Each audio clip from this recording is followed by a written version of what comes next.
Hello, hello. I'm the best streamer in the world and don't know how to do my own setup sometimes. And my live chat preview's not working right now.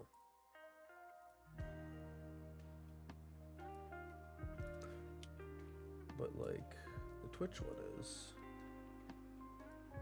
which is odd.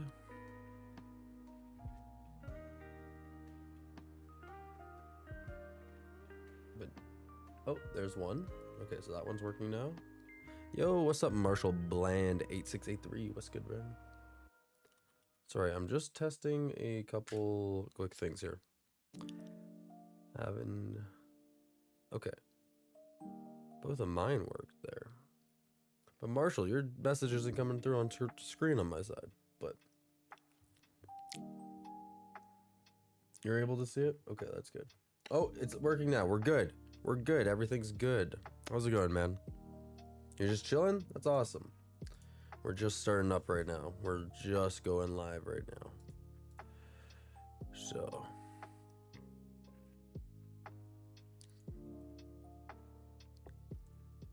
we're about to get back into the hunts.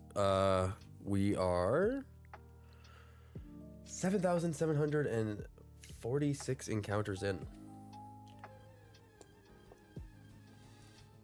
And you know, today is going to be the day that we get the shiny.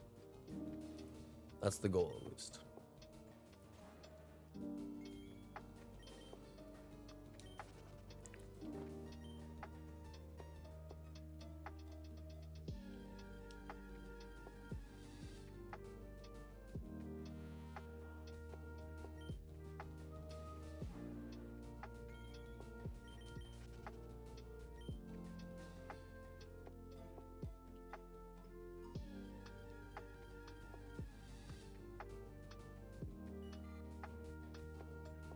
You doing any shiny hunting or anything today, Marshall?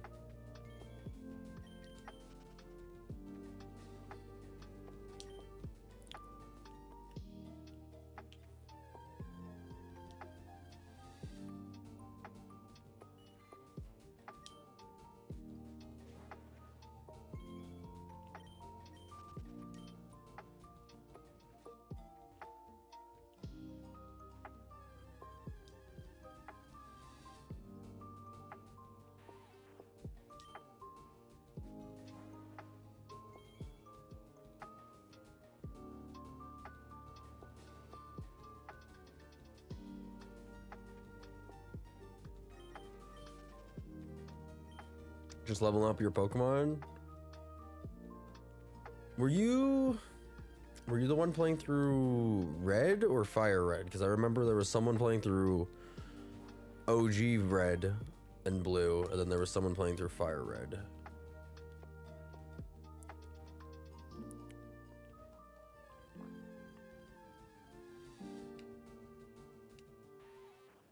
I could just be completely misremembering too, so apologies on that.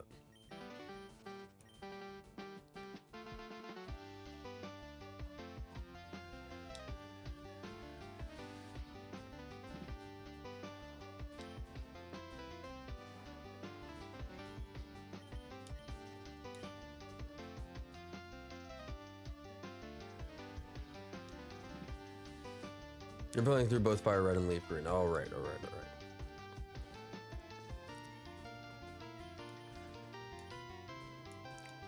I'll eventually get to play through Leaf Green. As soon as we get this shiny and get out of this forest, make it on to our next encounter.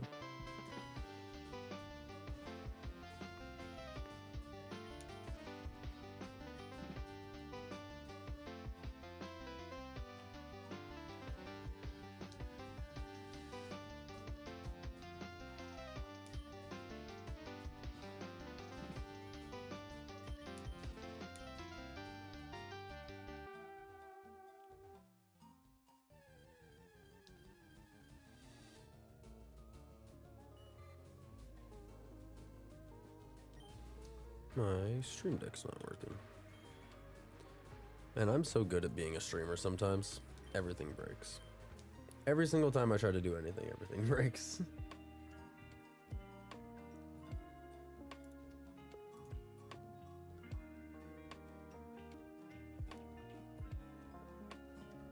think the whole stream deck itself actually froze. Well, unfortunate, but what can you do about it? I don't want to start unplugging things because I will break things more, so I just won't be able to use my stream deck, but that's fine.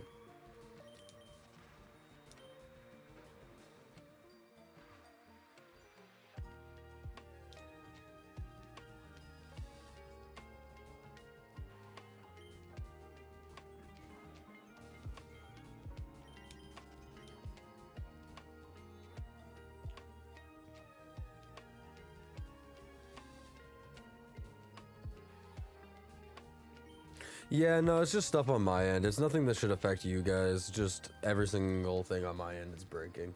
But it's just my fault. For your end, should be good, so. I have a button on a little device that lets me skip songs, switch what scene I'm on, stuff like that. But it's not working, but that's fine. It's not a big deal. I just have to do it manually.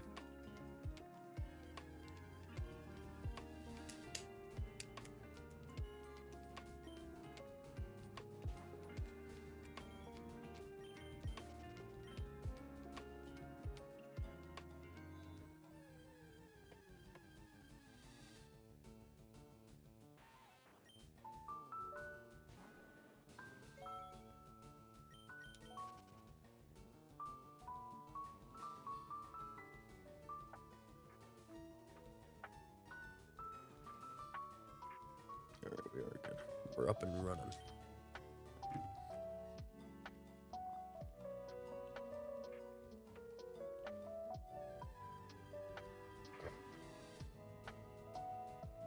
I tried to look into TikTok streaming as well, but it's way more complicated than it needs to be.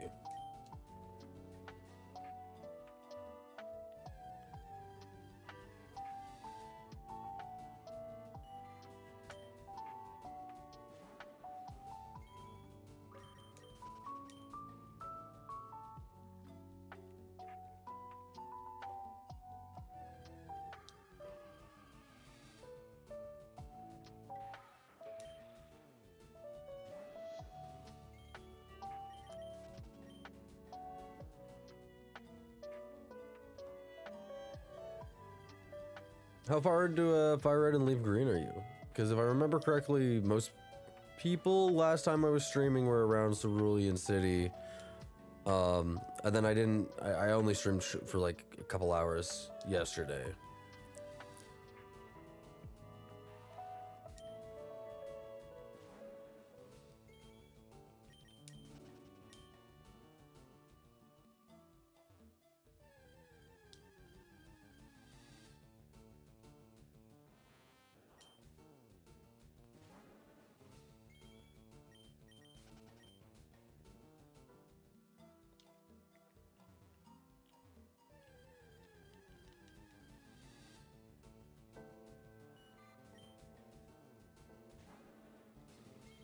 Third badge of Fire Red and 2 and Leaf Green. Are you trying to like keep them side by side so like you'll get the third badge in one and then you'll play Leaf Green and get the third badge and then go back to the other, or?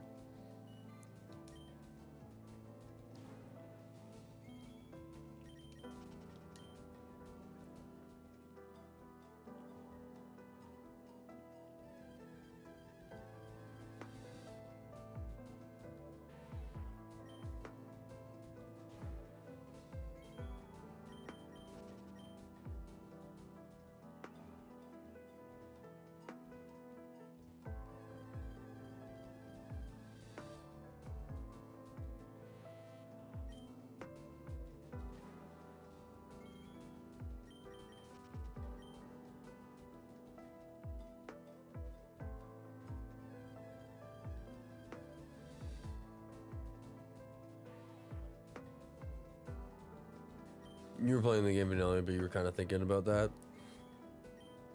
It's a neat concept. It'd be cool to play a game side by side. Get like the alternate versions of each Pokemon. So in like one game get a Arcanine, and then one game get a Ninetales. You meant to say vanilla? Yeah, I got what you meant. You're good.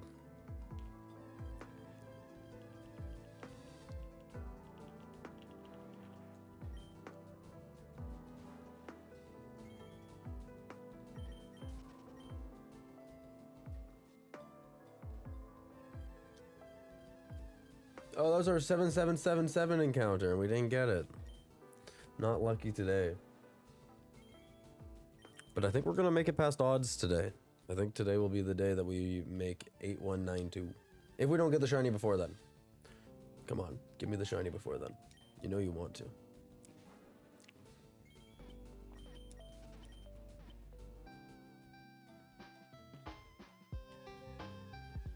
That was your plan, to get both to experience the difference between them? That's, yeah, I think that's a cool concept of like using a lot of version exclusives and whatnot, and just like kind of playing them in a different way, I guess. Like, sure, you'll have some Pokemon that probably overlap, but it's a neat concept. I like it. I'm thinking about eventually picking up Fire Red on my Switch, because right now I am playing on the Switch. I'm thinking about picking up Fire Red because I'm playing Leaf Green.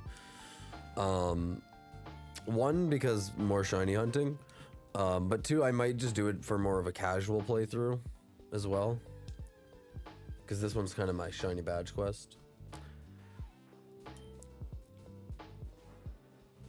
But doing a casual playthrough and it would let me get to the end game fast, and I could do like Deoxys shiny hunt or whatever without having to go through every single shiny before that.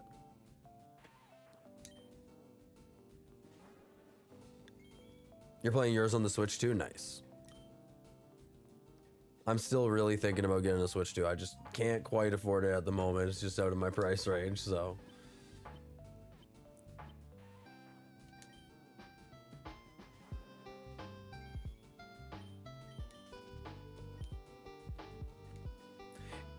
If there was more games that I cared about on the Switch 2 that were exclusive to it, then I would be interested in it. But right now it's really just Pokopia. And like Mario Kart World, I would like to play, sure. But it's just not enough to push the needle for me quite yet. Soon as we get an exclusive Zelda game on there, and when Wind and Waves come out. Like, I will get one before Wind and Waves. But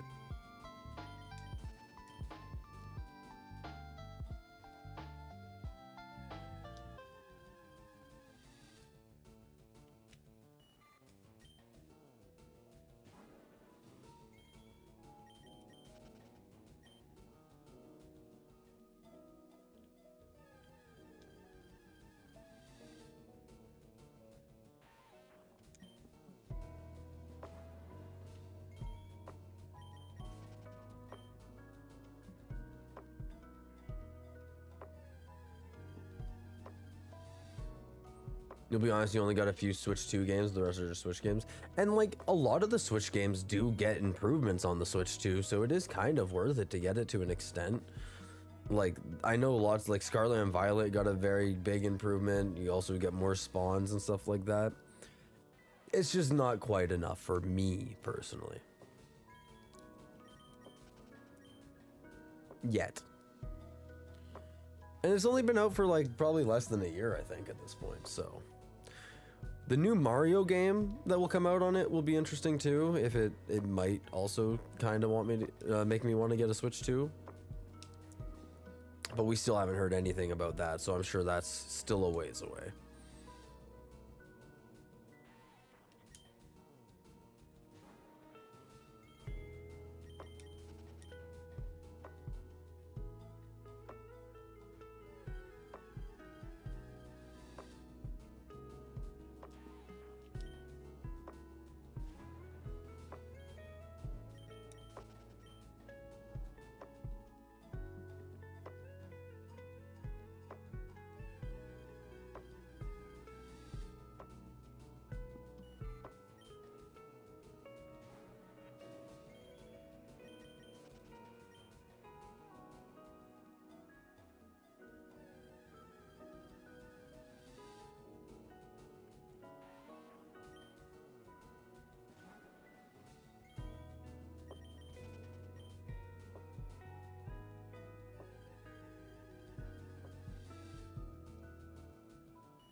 Just a heads up, the live stream is absolutely silent?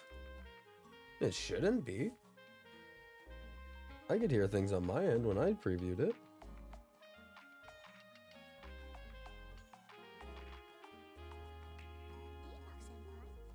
There is a chance that it was muted for a second.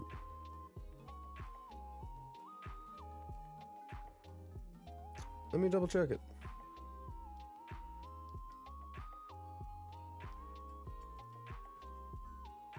It's odd. I can hear it on mine. I can hear audio. Now it's not. There's a chance that there was a copyrighted song going on. YouTube's a little weird sometimes when it detects copyright, and it will. No, you're good, Dante. Welcome to the stream, buddy. Sometimes YouTube's weird with copyright. And sometimes it will mute it if there's a copyrighted song that is picking up or something like that. So I don't know if that's what's happened. You've seen so many Ekans on Route 11. I'm surprised not one of them were shiny. I've seen like 2,000 Weedles and none of them have been shiny. Absol is a goated Pokemon. I agree. He's always been one of my favorites.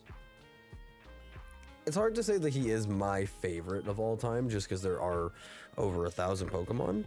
And it's like they're always coming out with new ones, and sometimes there are new ones that kind of are like, ooh, that's a really cool look. But I know with Mega Absol Z, it made me really enjoy the Pokemon a lot more. Dark Ghost is a cool type for Absol.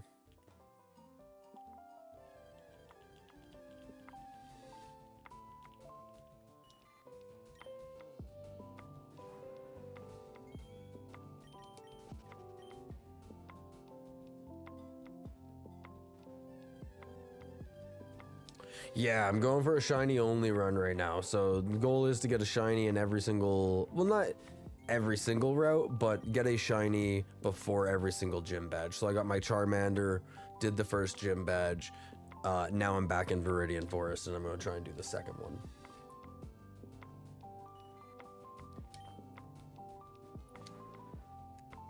Your top 3 mons are Venusaur, Houndoom, and Absol. Those are all pretty good mons. I love...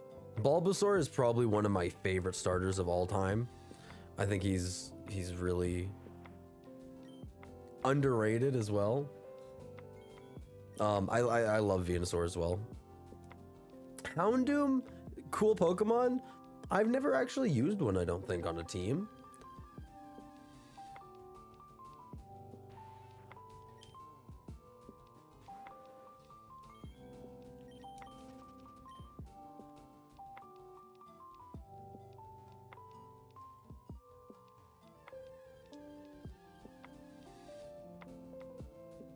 I'm pretty sure I have a shiny Houndoom in ZA though. You got so many shinies in ZA, it's so easy to get them.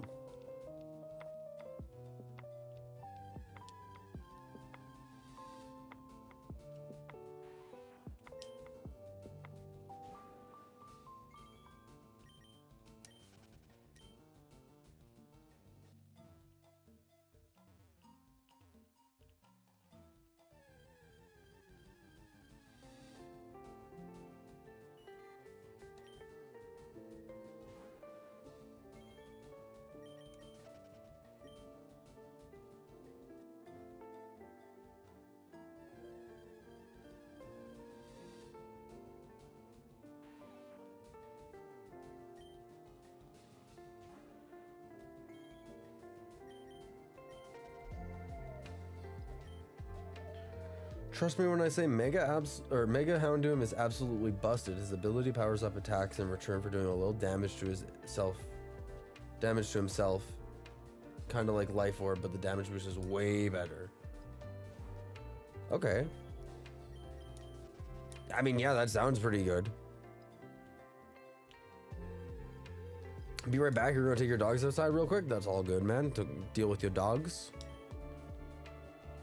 Give them head pats.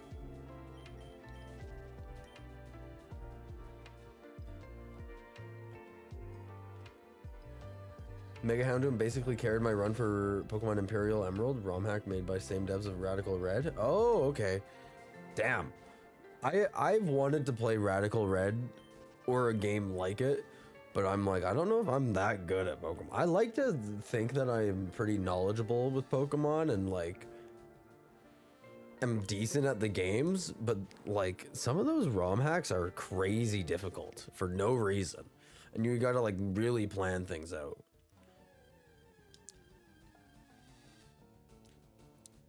But it's almost like a puzzle in that sense too. You gotta figure out what you gotta do to beat each gym and whatnot.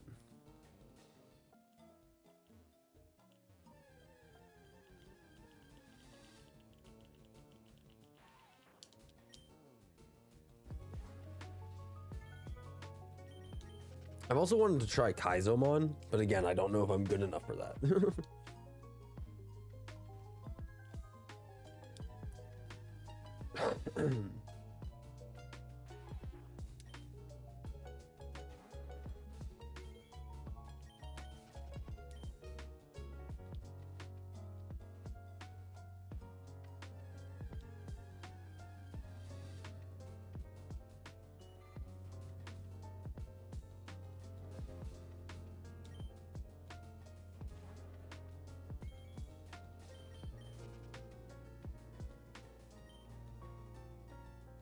In my opinion, you'd be fine in Radical Red as long as you don't forget to type the cheats into the N64. It gives Dex Nav unlocks and one try catches. Yeah, I feel like that would help a lot too. I remember I was watching... Who was I watching? I was watching someone play through the game. I watched them play through probably like half the game. And like, it's definitely something I'd be able to do, but there are parts of it that I'm like, man, it would be challenging to do. Get a job, bro? He said, 951, welcome. Says, oh wow, old school Pokemon, this brings back memories, my dude. Hell yeah, man. These are the good games. I mean, they're all good games, I'm not gonna lie. I still like the new games, but these games, there's something so special about them.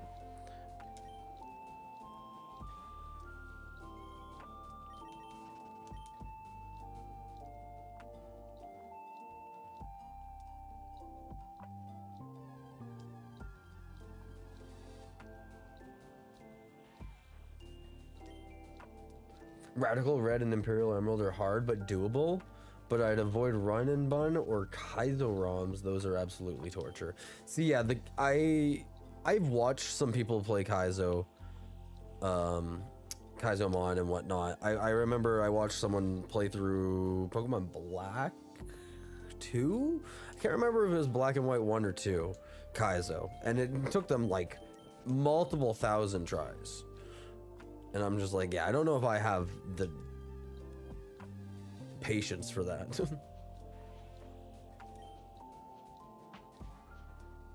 You agree the classic games are the best? That's why I play on ROM hacks and stuff, because it keeps the old school vibes while having the new school items and mods. Yeah, I've been playing Emerald Sea Glass on my spare time, just casually. I'm not super far into it. I'm like 2 batches in or something like that. And I just love it. It's so nice. It's such a cool ROM hack. And like that one's like kind of more of a basic one. There's some really cool, just like completely custom ROM hacks out there too that are new regions, everything.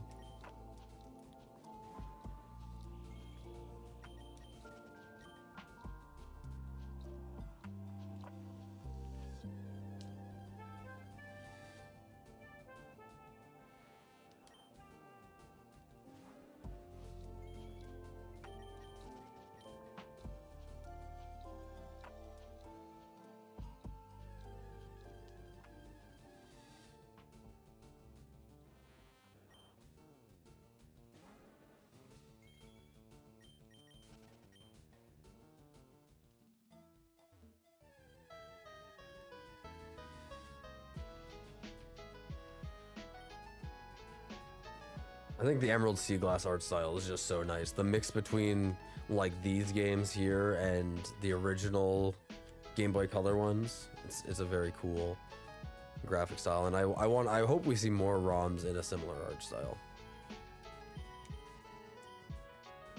I think I saw that there might be one more out there that's a similar art style, but I'm not 100%.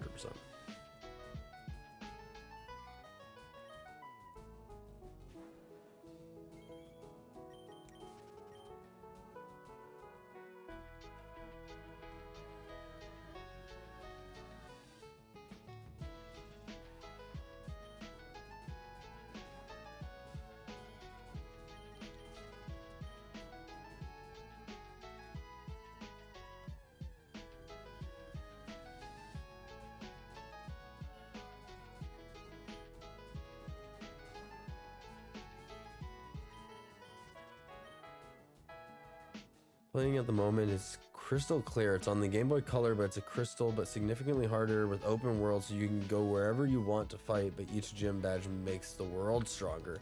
See, and that's super cool. I love ROM hacks that just kind of twist the basic like game in a little bit of a different way. Like, you don't have to change it that much. I mean, it's a big change obviously to Crystal, but it's just like at the core of it, it's still just Johto. At the moment, I just beat the 7th gym now. Everything, even weak trainers from first path became 32. Yeah.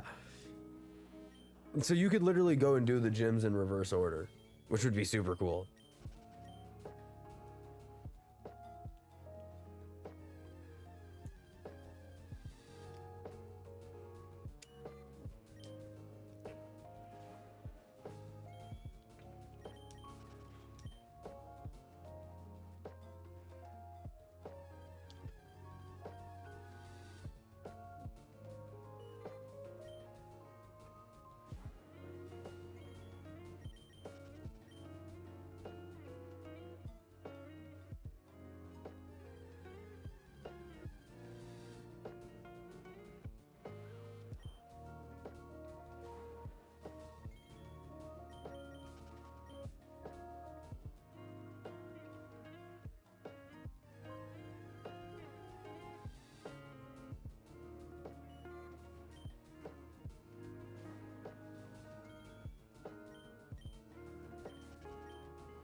Yeah, it lets you choose if you want to start in Kanto or Johto.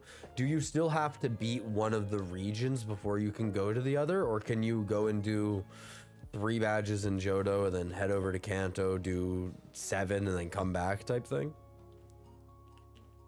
Because that's really cool. I might have to check that out.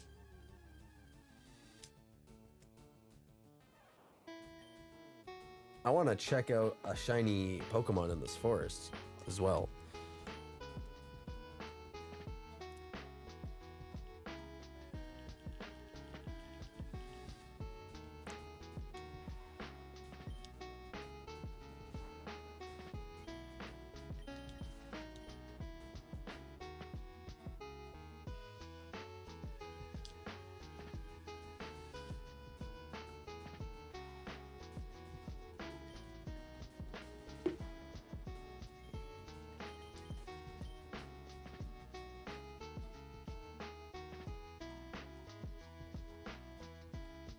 You can do whatever you want. Could start with the 5th Kanto gym and go fight the first gym in Johto. Nice, okay.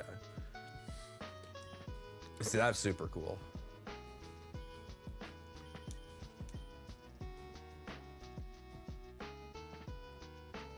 I'm definitely gonna have to go give that a look after stream.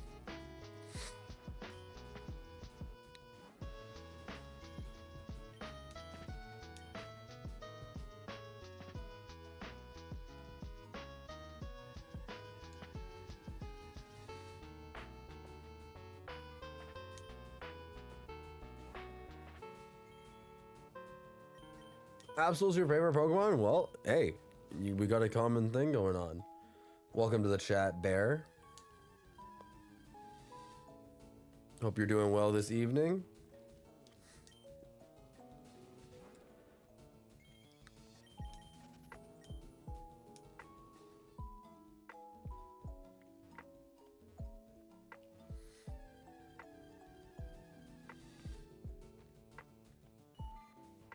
Does it have like fairy typing in it, or is it still just like the standard like Gen 2 typings?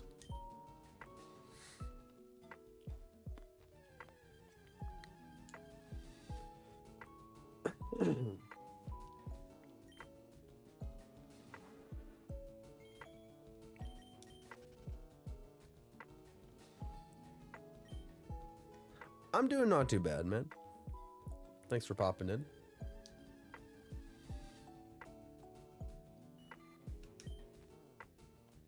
Do I collect cards as well? I used to collect a lot more. It's become kind of too much work and effort in the last few years. And it's hard for me to want to continue with just how much the scalping and everything is. So I still have a handful of my cards. I got some cool ones.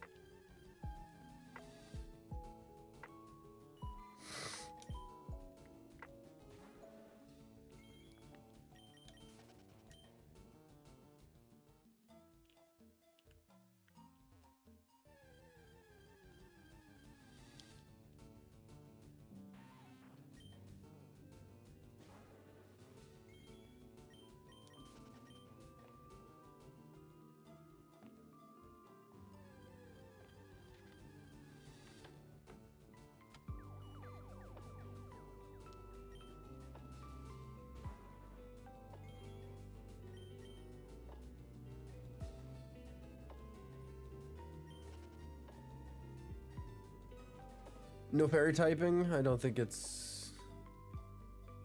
just because it's a Game Boy Color ROM hack. Yeah, that's fair. I know that some of like the Game Boy Advance ones have fairy typing in it, but I'm sure it's a lot harder to add typings to those older ROM hacks than it is these ones. And I know for a while it was hard to even add typings to these ones. And then we got the game that was like Pokemon Too Many Types that had like 62 types in it or something like that, which is a ridiculous concept. Another ROM you could suggest is Minced Fusions. It's fire and the dialogue is beyond hilarious. I wish I'd played more ROM hacks. I gotta check more out. I gotta. I hear you, man. I feel like I joined the hobby at a bad time. Yeah, it's kind of rough out there right now. It's still a cool hobby. I still love looking at the cards and stuff like that. I don't follow it as much as I used to. Like, I don't follow like, oh, the new set's dropping or whatever, let me go see what's in it and all that. I don't do like pre-releases or anything like that.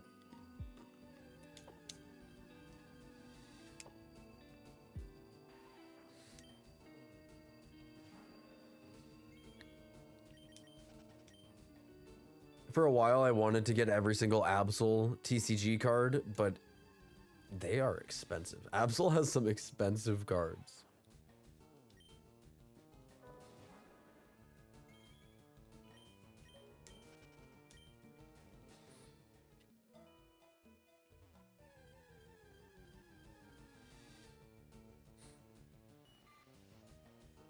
You tried too many types and it was too many types.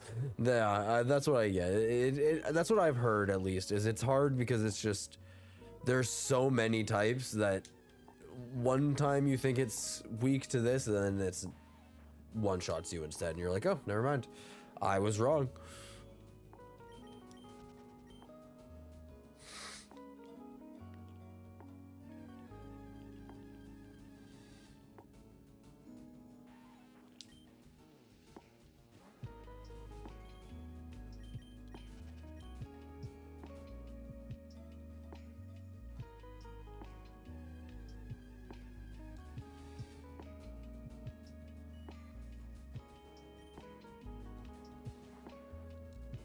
You're finding that out now? Yeah.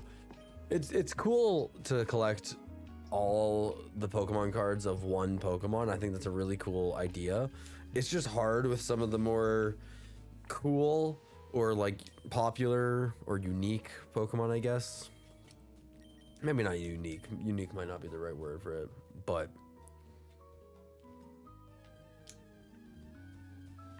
like an Zoroark, Absol. Maybe not Zoroark.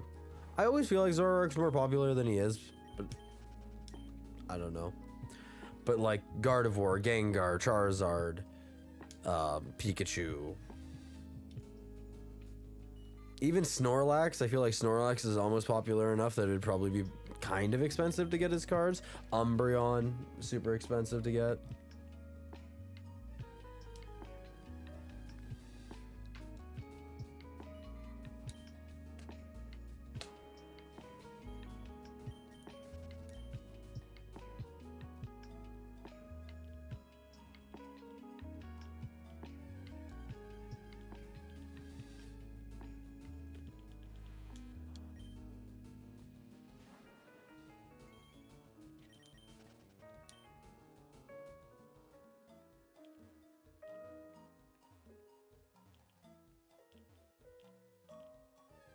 Gotta reply to this message.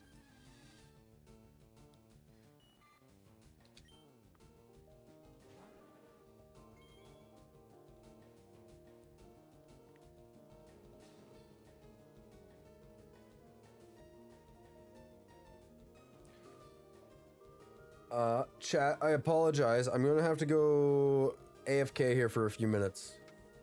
I don't know how long I'm gonna be, unfortunately. I gotta go take this call. Sorry, guys.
Oh my goodness, chat.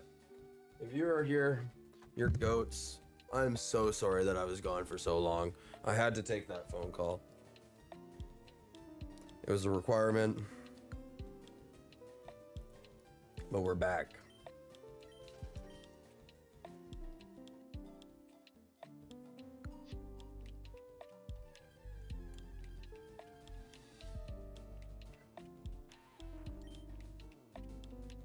Marshall's back.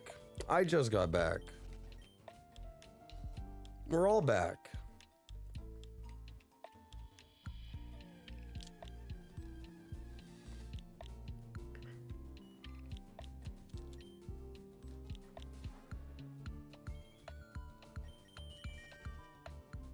Chilling with your dad and grandpa? Nice. I had to go take a phone call. My girlfriend got off work and had to call me, and we're all good. Everything's good. But no, I just had to take that call. I also ordered some dinner, so I'm gonna be eating some dinner on the side here. I don't know why, but Uber gave me a thing that was like, hey, if you order food from us right now, we'll give you $20 off. And you know, I'm like, hey, I can get a whole meal for less than $20. All I had to pay was delivery, say less. So I paid like $5 for some dinner. So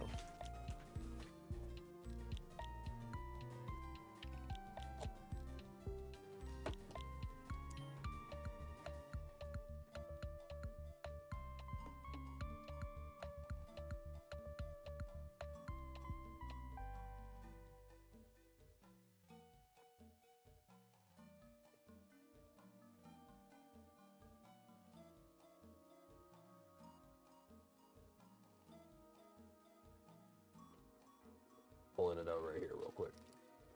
Nice. Alrighty, let's get this shiny.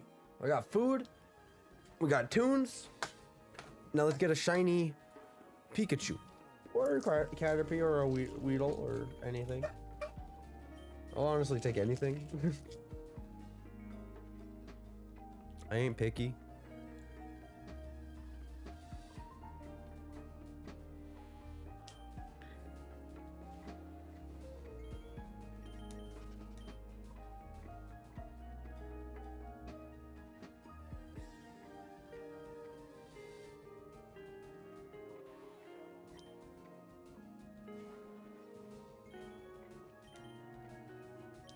You just got back too? We're all here. We're all back. Everything's good. Sorry I was gone for so long there. I didn't mean for that to take as long, but you guys are goats for sticking around and hanging out. I love y'all.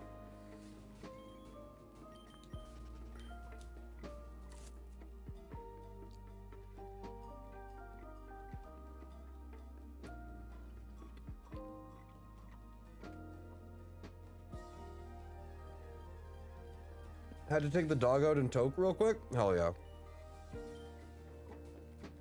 I'm out right now. I gotta go pick up on Friday when I get paid. I smoked my last little bit yesterday. No, actually today. That was this morning I smoked it. One of your goals is trying to get the rock shaman without flash. That is good luck. Shiny's bound to happen soon. I hope so. I hope so.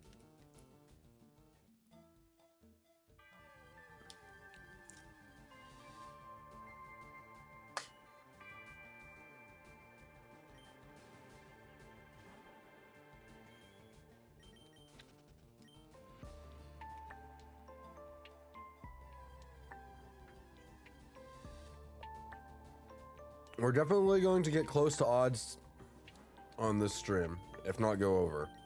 We'll see how we're going. I gotta work in the morning, so I can't stay up too late tonight.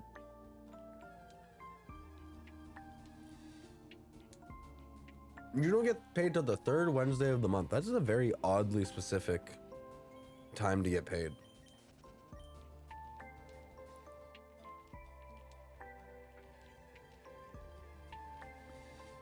My girlfriend gets paid weekly, like every Friday, and I'm like, man, I wish I got paid every Friday. That would be so nice.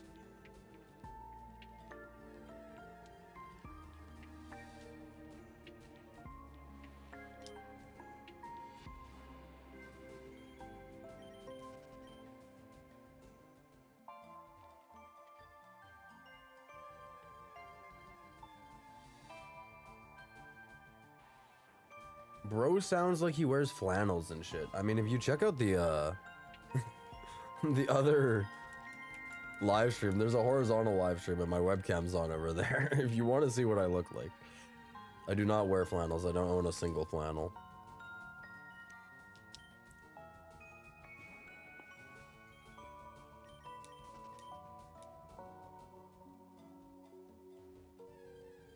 If you could share, you would. Nah, I appreciate it. You're good. You're good.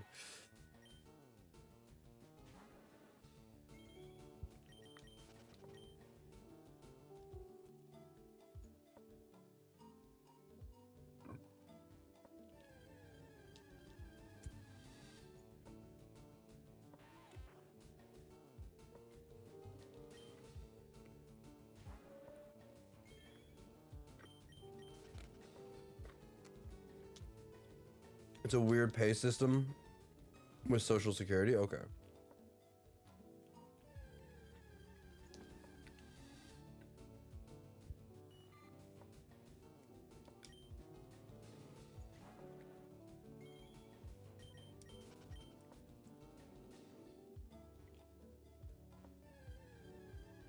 Yeah, it's more of if I just hit it at the right time. I know for a fact that lots of Fire Red, Leaf Green, like Gen 3 hunts and stuff like that, they typically go well over odds. So I'm not expecting it right away, but it would be nice. But like honestly, I'm thinking it's gonna be like, I think somewhere in the 9,000 range is where I'm gonna get the shiny. A little bit over odds. Your Spearow evolved into Fearow. Nice. Fearow used to be one of my favorite Pokemon. When I was growing up, I had a Fearow in Pokemon Pearl.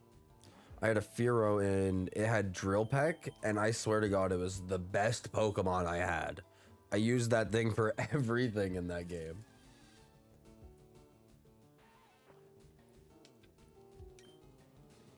The visual is blurry.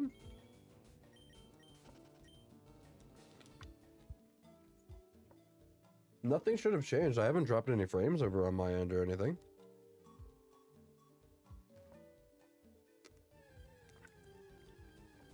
Let me go check on my phone. My phone looks fine. Dude, you might have hit a rough spot of your internet.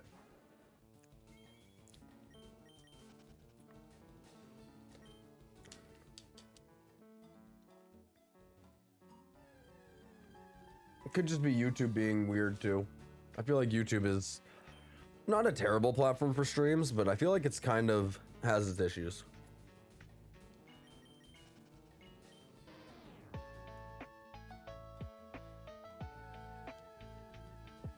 You went with Spearow for Fire Red and Pidgey for Leaf Green? That's pretty sick.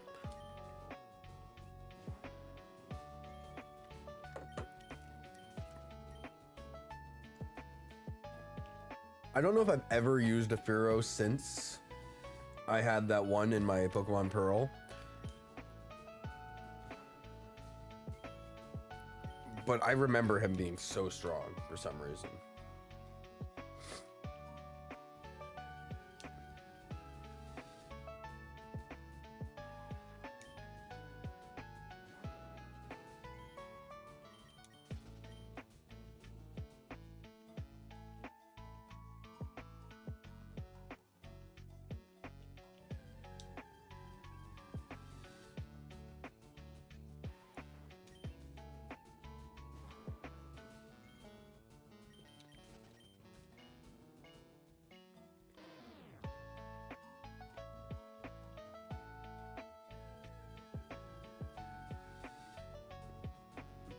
I haven't used Spearow in like years. It feels nice. It's always nice to use a Pokemon that you haven't used a whole lot, or just like ever. Just like there's something nice about using unique Pokemon in playthroughs. It's always fun. Pokemon Silver, you had a Pharaoh, and I remember it being my first level 100 Pokemon. Easily your favorite bird. Maybe there's just like a thing with Pharaoh that people like really like loved it. Nowadays, there's so many different bird Pokemon. Yep, Pharaoh drill pack. That literally, Pharaoh with drill pack was just like the strongest.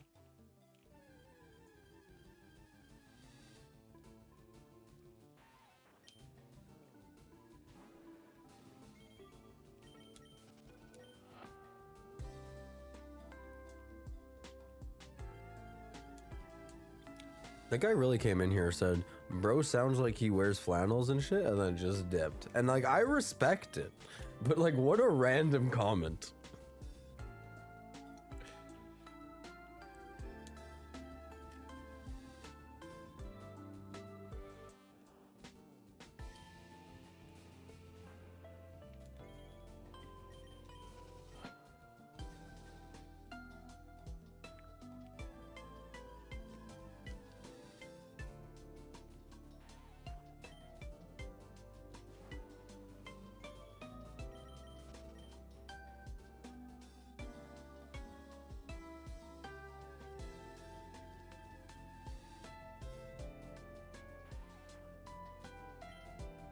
It's OP because he has the his highest stats are attack and speed, so dude hits first and hits hard. Yeah.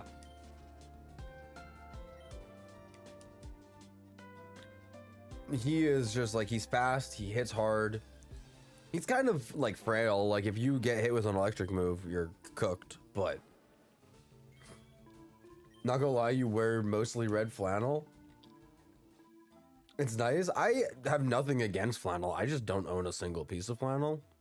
I don't think I could pull it off as well. I don't think it's for me. By the way, the graphics are blurry for some reason. I don't know. I don't know why it's going blurry for you, because on my end on my phone, I pulled it up on my phone and it seems fine. But yeah, on my phone it seems fine.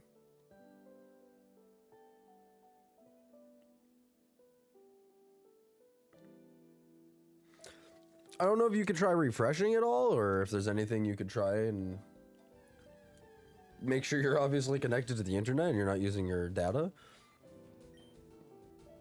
But it looks fine on my end.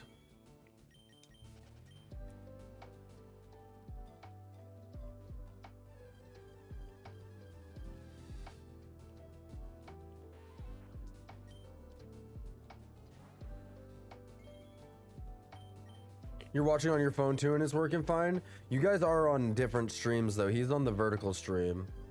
You refresh it and nah, it's the same? If you go to my channel on YouTube, there is the horizontal stream, or like just the normal view stream. If you wanted to check that one out and see if that makes a difference. I'm not sure if that would change much though for you.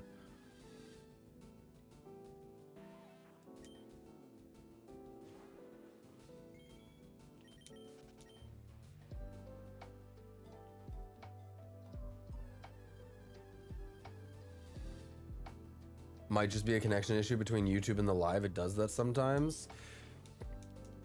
Yeah, YouTube, like I was kind of saying, it's a weird program with their streaming. It's not the most reliable all the time.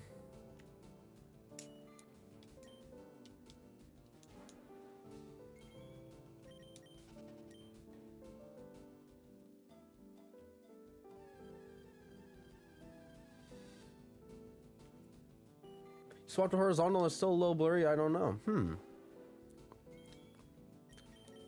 I wish I could help you out there. I just, yeah, I don't know what else to suggest.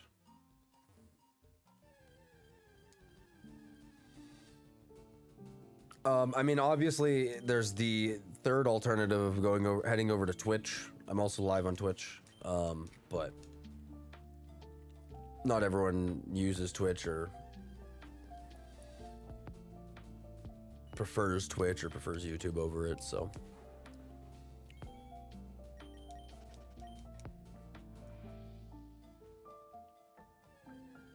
Look at that, now you're meeting up with Marshall now that you guys are on the horizontal stream together.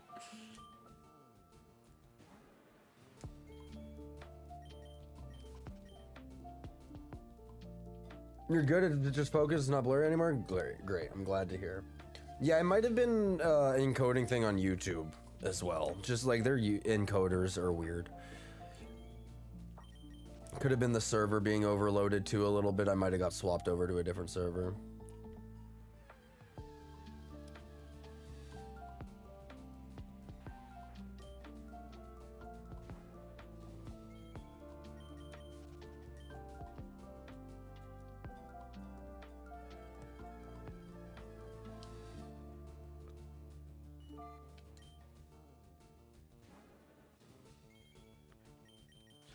Marshall's making his way through Rock Tunnel.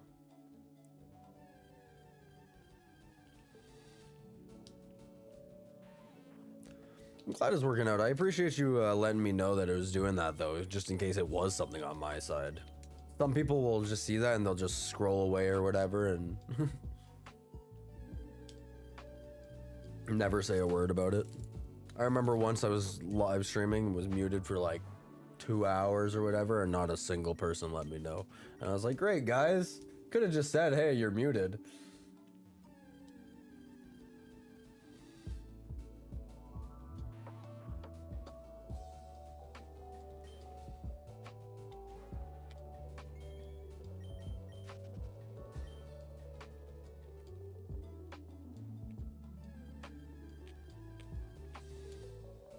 I've definitely done Rock Tunnel without Flash, but it's just annoying.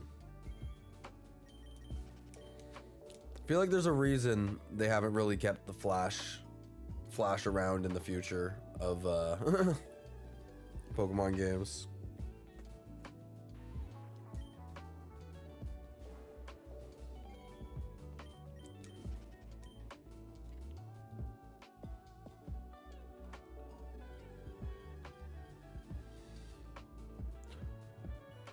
I usually say something because if it's affecting other peeps, it could reduce how many peeps stop and watch, fucking up the algorithm. Pardon my French. No, dude, you're good. I have no issues with swears or anything like that here. You're good with that. But no, I appreciate that. Yeah, because like I mean, some people they'll just swipe away and then I would never know and trying to grow a little bit, and I appreciate it.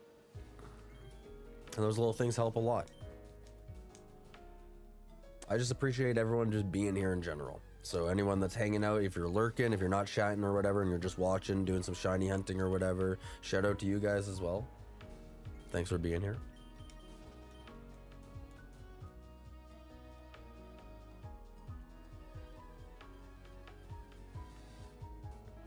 And Rock Tunnel is down, left, up, right, up, left, down, right, down, left.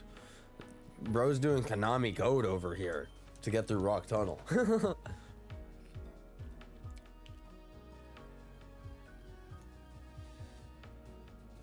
He's a trick I remember from when I did Nuzlocke and didn't catch enough mons for Flash. No, that's fair.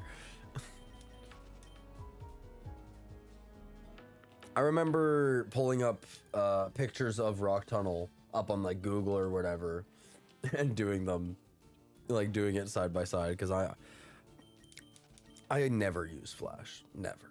I never had a Pokemon with Flash. And then it's like you teach them Flash and then you want to get rid of it immediately because it's not that great of a move.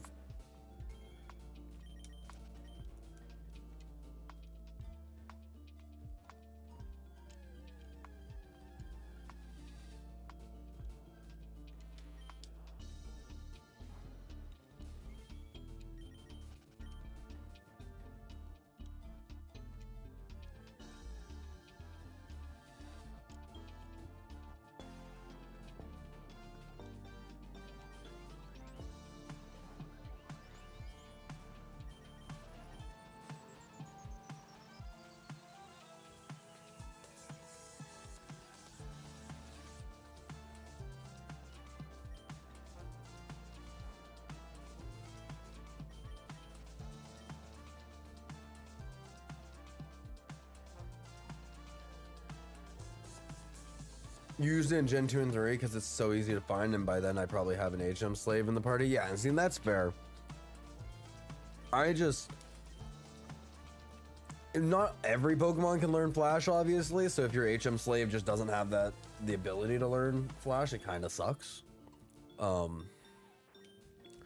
yeah, in Gen 2 and 3, it's a lot easier to get Flash. In Gen 1, it's like kind of a little bit of not hard, but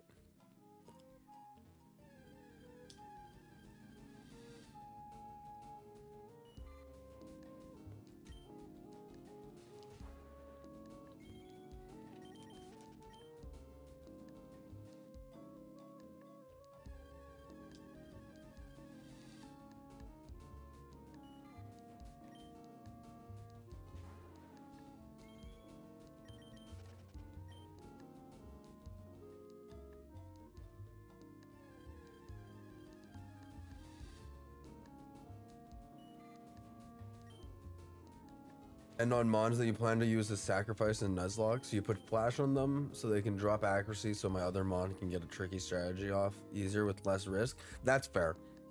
See, and like, obviously not the Nuzlocke part, but I'm sure that is how flash is intended to use, you know, drop the accuracy. But a lot of the times in a casual Pokemon game, it's really rare that I'm going to be dropping the Pokemon's accuracy. I typically just raise my own stats. It's rare that I'm lowering the other Pokemon stats unless it's like something that has a chance of dropping stats. But on Nuzlocke, it's obviously much more like useful.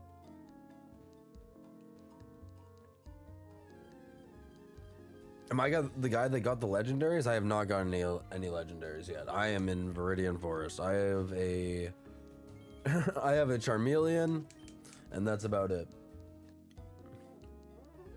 I do plan on hunting the shiny legendaries when I get to that point, but I'm not gonna be there for a little while, unfortunately. Also, welcome in, Dixon. How you doing? Hope you're having a good evening.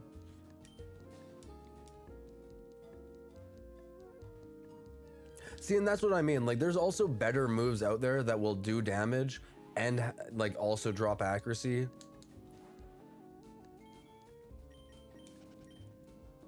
Obviously, some moves like Shadow Ball or whatever, I think Shadow Ball has a chance to drop special defense, but I can't remember what the chance is. I think it might be like 10% or something like that. Or like how some fire moves have like the chance to burn and stuff like that. It's like I would almost rather do that than waste a turn doing Will-O-Wisp. Unless it's a difficult battle that I'm worried about losing.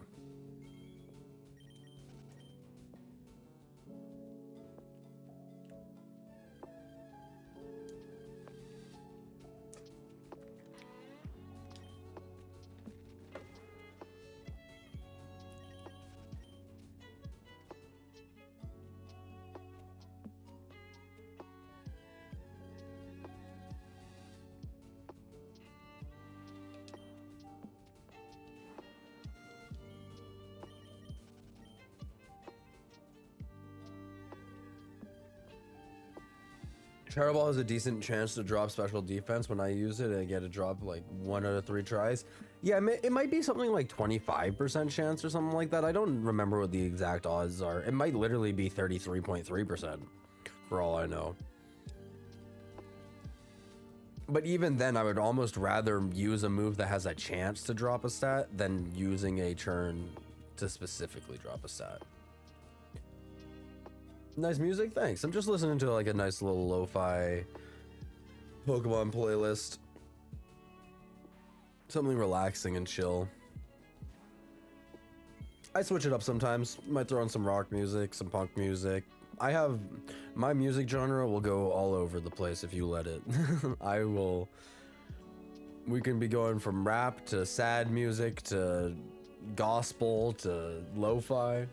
We'll go all over the place.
I also kind of prefer trying to do the lo-fi music just because it's less likely to get copyright striked on YouTube. Still definitely happens.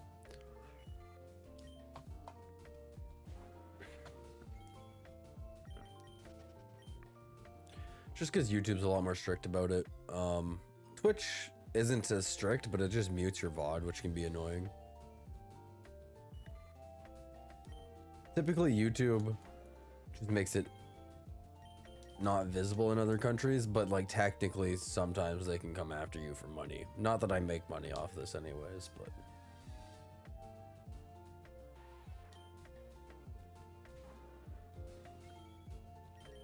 it's relaxing. Yeah, that's kind of the vibe I go for, you know, just a nice chill relaxing stream, just doing some shiny hunting, hanging out.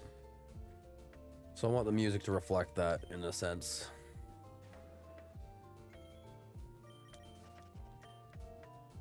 Like if we get the shiny, I might put on some hype music that's not lo-fi anymore. But 7969 and no shiny. No 69 shiny this time.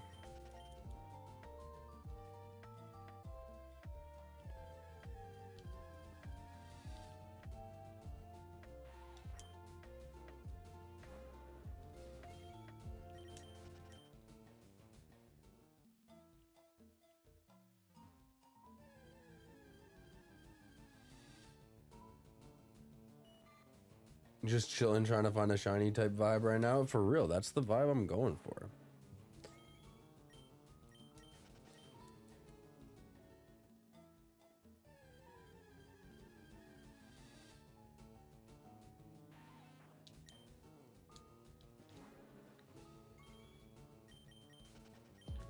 It's always nice to, you know, just relax, some music, shiny hunt, hang out, smoke a bowl or two, if that's your thing.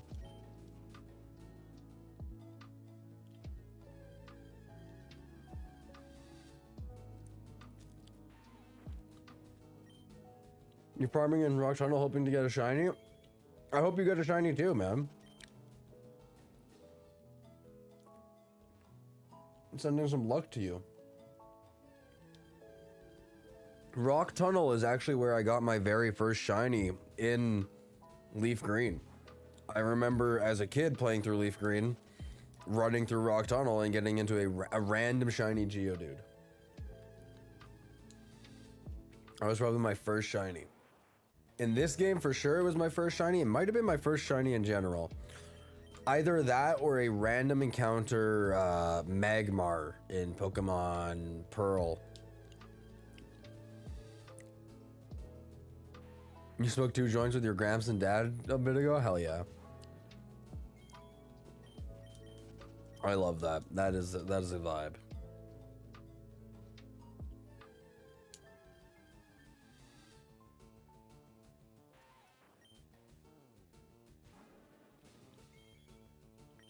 Yours was in Leaf Green before Pewter City?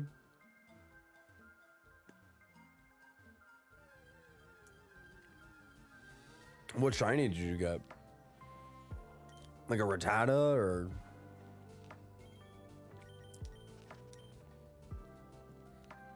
a Pidgey, I guess would have been the probably your options.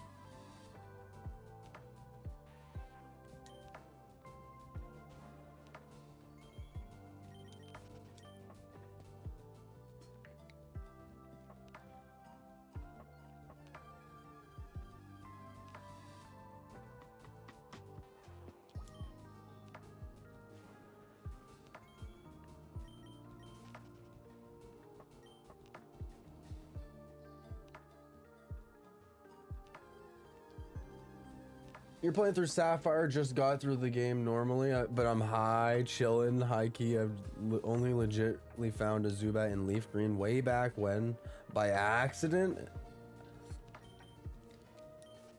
You were pissed as a kid? That was shiny? Yeah, man, there's so many stories out there of kids.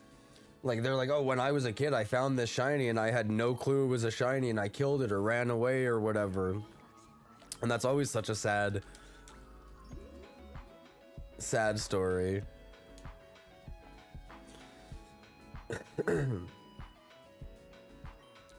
Also, welcome into the stream, Duck. Hope you're having a good night, man.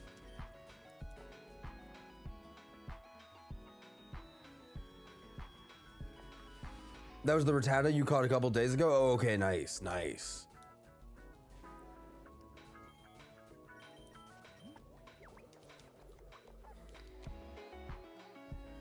That actually reminds me, I do eventually have to go back Well, I guess I probably don't have to go back. I can catch a Rattata later, probably somewhere.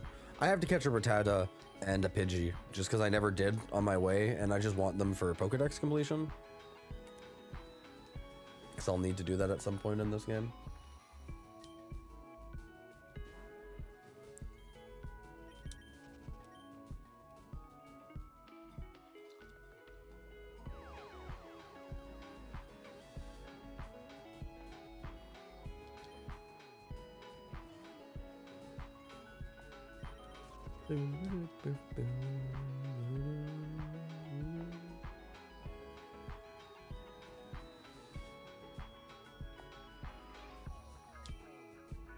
You caught it and you caught it? Okay, well that's good to hear that you caught the Zubat. You caught it because it looked different, yeah. Showed a buddy who told me it was shiny. Your one and only shiny, and it was a Zubat. I mean, Zubat is maybe not the best shiny at base form, but shiny Crobat is one of my favorite Pokemon. Like one of my favorite shiny Pokemon. I think shiny Crobat is super sick. Your first shiny was a Chikorita, you made it into a Meganium? That's sick. Doesn't look that much different than its OG colors. Yeah, Meganium, the whole Chikorita line is a little bit on the blander side. I think shiny Chikorita is pretty sick. I'm pretty sure I have a shiny Chikorita in my Legends ZA. Because in Legends ZA, I did start with Chikorita. I actually really wanted to start with Chikorita in CA because I've never done a whole playthrough with Chikorita, so. Yeah, shiny Crobat is clean. It is, in my opinion, one of the top tier shinies.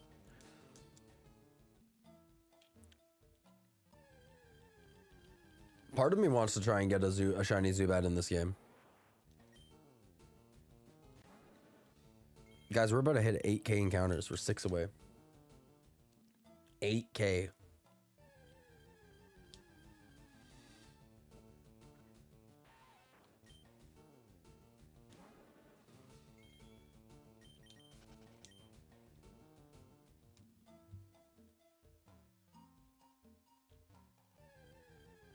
You got your Rattata to eradicate now, but I wasn't expecting the color difference because I've never seen a shiny Rattata before. Yeah, shiny Rattata and Eradicate are one of those Pokemon that it changes quite different, like quite a lot between its shiny and like both forms. Like shiny Rattata and shiny Eradicate don't necessarily look super similar, but these older Pokemon where a lot of them were palette swaps and stuff like that, they would take like an alternate palette or something like that. I can't remember the exact thing. But a lot of shinies were predetermined. I think most of them were predetermined in the early gens. Like they didn't specifically go out and design them.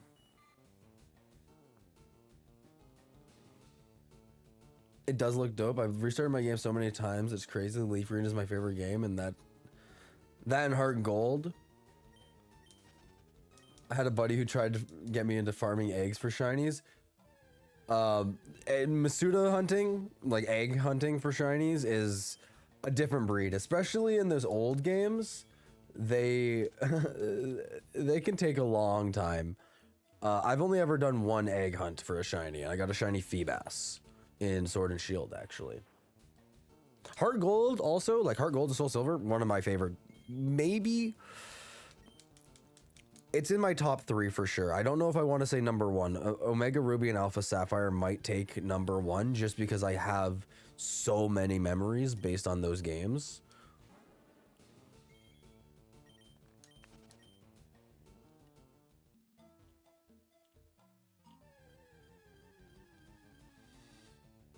I low-key want to get this shiny on 8008 because then I get a shiny on Boob. It will look like Boob.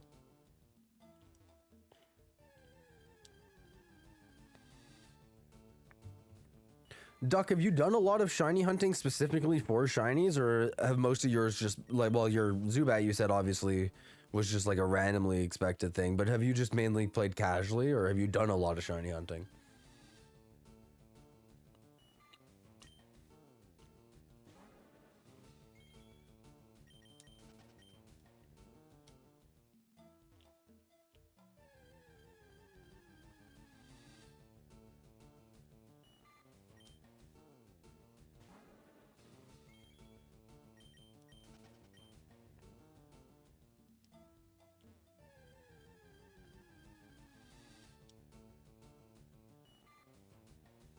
We did not get the 8008 shiny. No boob shiny today, guys. No boob shiny. If I got it, I would have named it Boob, just so everyone knows.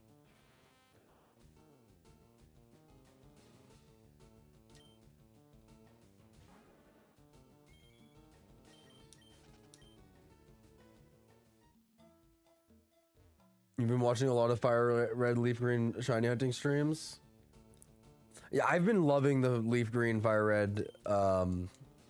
Everyone just been playing through them again, doing shiny hunts and stuff like that. I think it's super cool.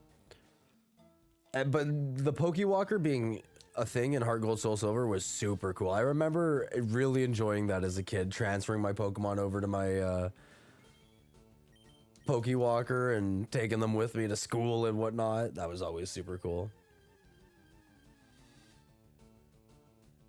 You've always done casual from time to time. You've entertained shiny hunting streams. iPhone added streams after hunting. Gotcha.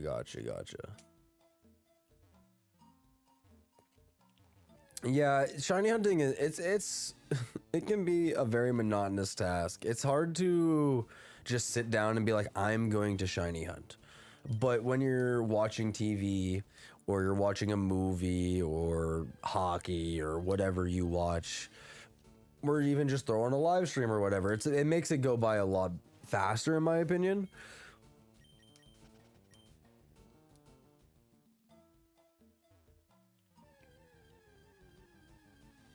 You've done shiny hunting in Emerald, Silver, and Pokemon Colosseum mainly. Colosseum shiny hunting's cool. I've never done that. I'm pretty sure it's like kind of a tedious task, is it not, to do shiny hunting in that game? Like I know in I remember I tried to do a shiny hunt in XD, Pokemon XD Gale of Darkness, and that I don't think I'll ever do that again. Though if I got a Switch 2 and I got, because they just put XD Gale of Darkness on the Switch 2 today, it is officially up on NSO. If I had a Switch 2, I think I would maybe try and do a shiny hunt. It would be very, very long. Most of my shiny hunting has been in like Omega Ruby Alpha Sapphire is when I really started shiny hunting. That's when I decided, oh, I really like this concept of going for shiny Pokemons. I started watching a lot of live streams and stuff like that.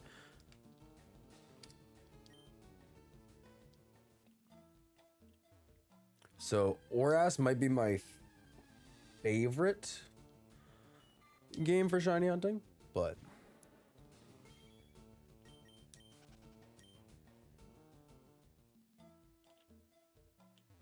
Pokemon Colosseum has this thing where you can't check if it's shiny until the battle's over. Okay, yeah. That's a little annoying. That's probably like 3 minutes of reset then or whatever, or like an encounter.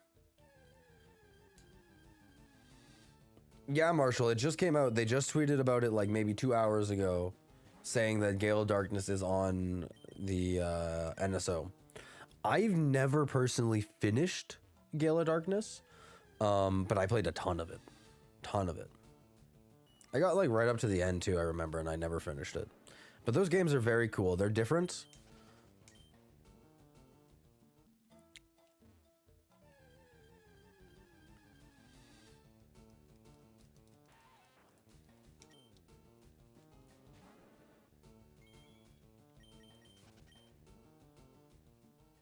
It's hard to stick with it, full credit to y'all.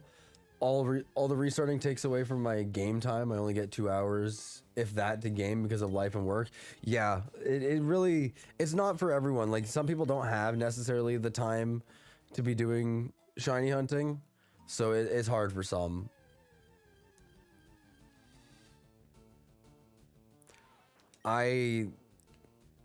I don't always shiny hunt, and there's some people who shiny hunt a lot. Like, some people will, like, all their free time goes into shiny hunting. I still try to use my free time to do other things, but I do enjoy streaming it and whatnot.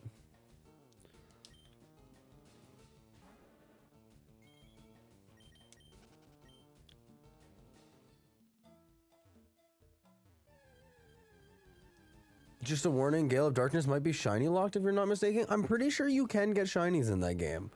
I remember it's a weird system though. I can't remember the exact scenario.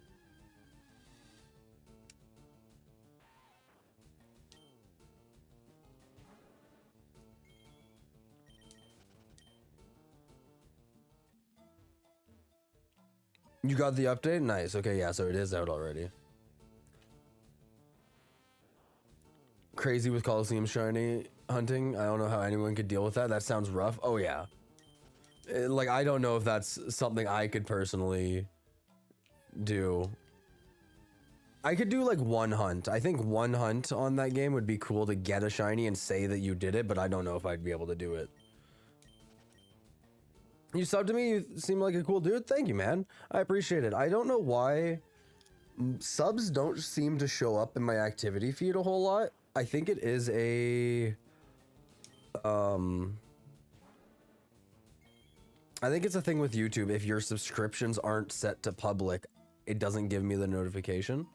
But I believe you, and I trust you, and I appreciate you. I just appreciate people hanging out here.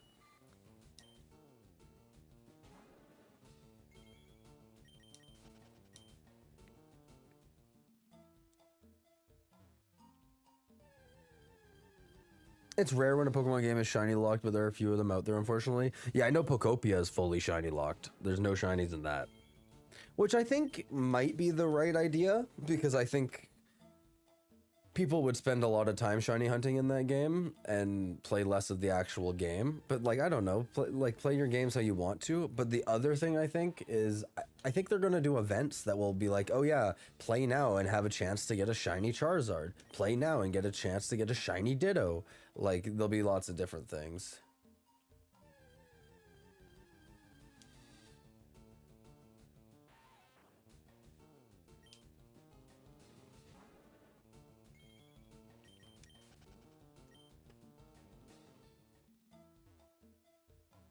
It said yes, there is shinies, or yes, it's shiny locked. Because I could have swore there is shinies.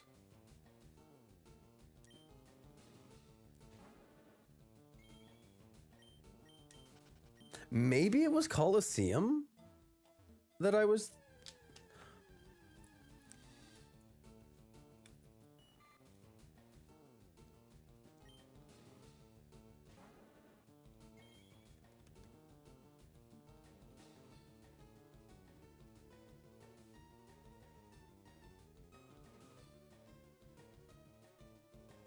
The starter Eevee and certain Pokemon in-game trades apparently can be shiny. Non-shadow Pokemon can be shiny.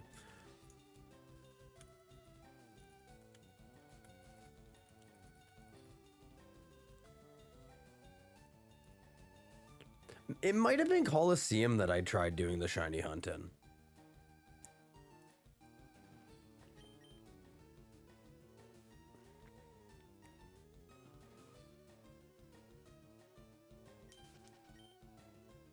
It's a bummer it's shiny lock. They tried to shiny lock the first calls. Yeah. But Gale of Darkness is an absolutely go-to game, so shinies are not still a great game. Yeah, I remember really liking just the overall everything of that game. Like, I love shiny hunting, but I also just love Pokemon. I can play through a Pokemon game without shiny hunting. I just think it's cool to get a shiny here or there.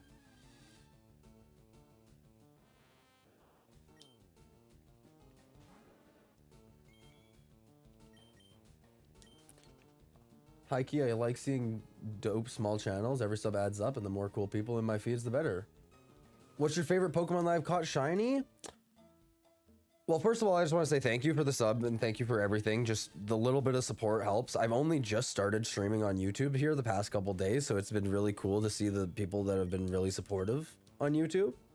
So I just want to say I appreciate all of that. But what's my favorite Pokemon I've caught shiny? I'm not gonna lie, I think my Milotic in Sword and Shield is my favorite Pokemon that I've gotten shiny. It took a long time. I went over odds on it, but I remember it just kind of being really sentimental to me. Something I really worked for, and it was my first and only egg Masuda hunt, so...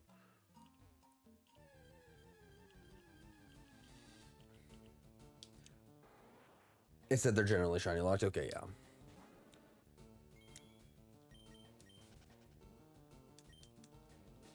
Yeah, I don't mind grinding out farming for shinies or whatnot, but I also just enjoy to play like the Pokemon games occasionally. That's why I've been saying I want to pick up a copy of Fire Red on my Switch so I can literally just play through this game just casually, no shiny hunting. Like I might shiny hunt post game, sure, but just to play through the game again, just because I've spent a lot of time here in Viridian Forest shiny hunting and I haven't got one.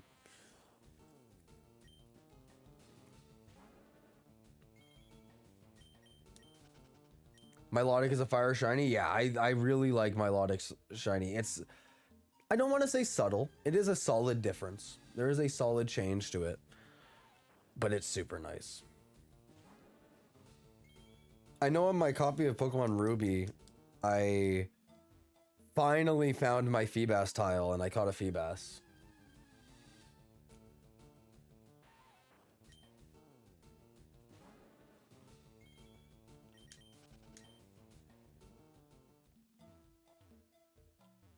I have a physical copy of Pokemon Ruby on my DS Lite. Should be... I thought I had it here, but I must have put it in the other room.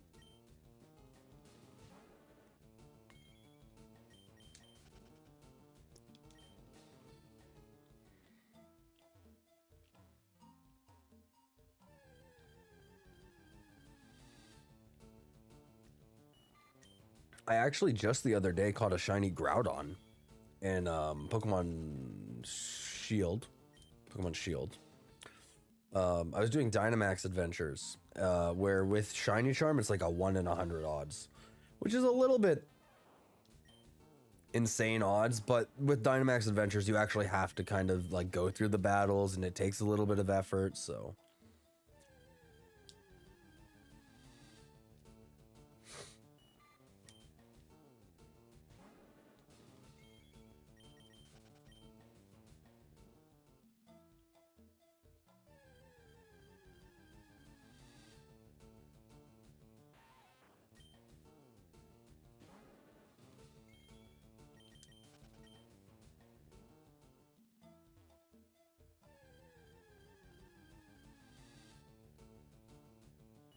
So Marshall, are you switching over to XD Gale of Darkness now? Are you going to take a break from your Fire Red Leaf Green and play some XD?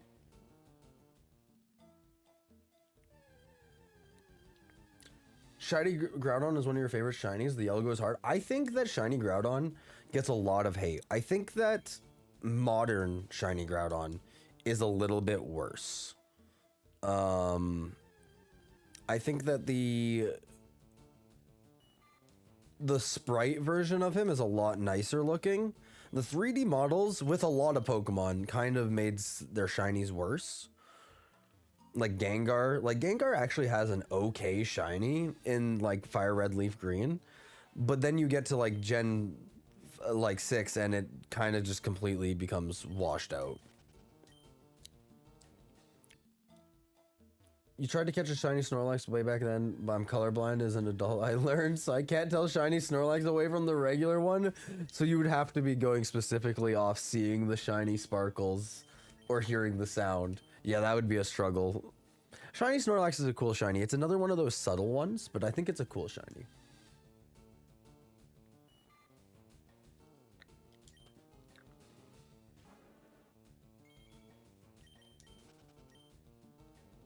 You're going to play it for a bit, then you'll go back to Fire Red. Your goal is to beat Fire Red first, then beat Leaf Green next. Nice. Yeah, I think XD is a super fun game, so I think you'll enjoy that a lot. I definitely recommend playing through it all after you're done Fire Red Leaf Green.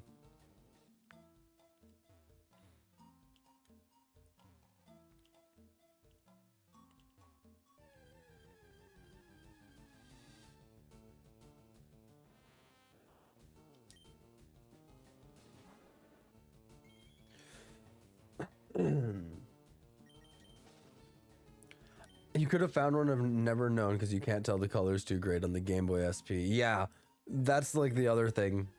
You might have just like, you could have had one and never known. There's other shinies too that you may have run into and never noticed too.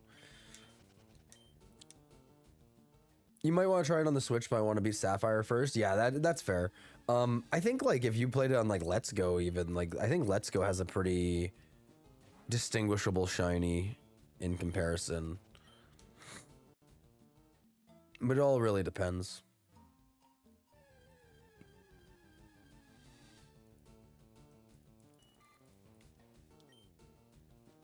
You highly suggest saving XD often before battles and stuff like that, and catch every shadow mon so you don't miss any possible, so you can catch the secret. Yeah, which like I remember that was a thing too with XD, is making sure you got all the shadow mons and stuff like that, or as many as possible.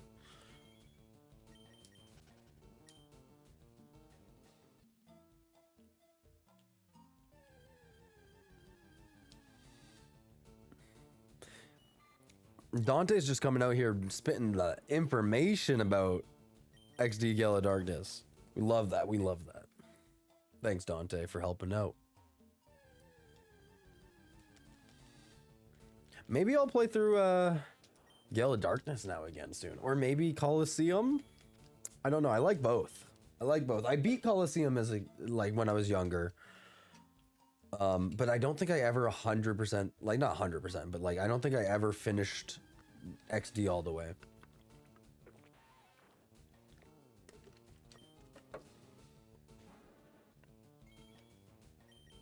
I just realized, did the music stop or is this song just real quiet? The music did stop.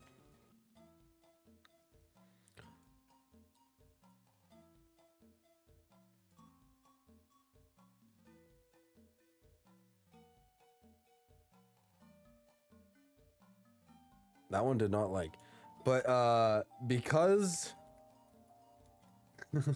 because Dante just said Mirror B, I'm gonna see if I can pull up Mirror B's theme song.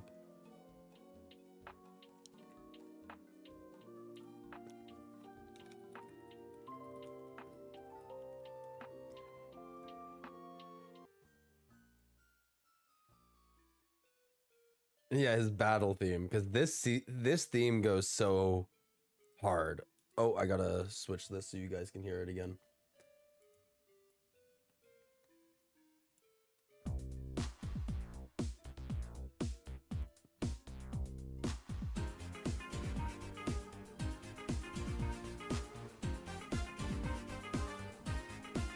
You still play XD and Colosseum from time to time? Hell yeah. That's what we like to see. This might be a little loud. I'm gonna turn this down a little bit. This battle theme is so good. It's so good.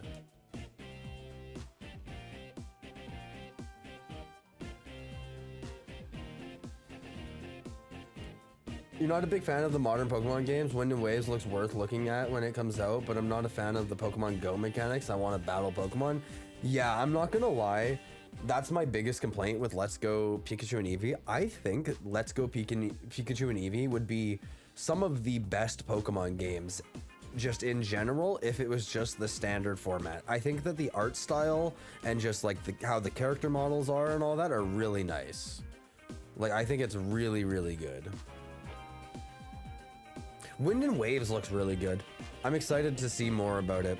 It's all early right now. It's gonna be hard to tell, and it's still like obviously a year away. But now that we get to start getting into the hype a little bit, it's gonna be exciting.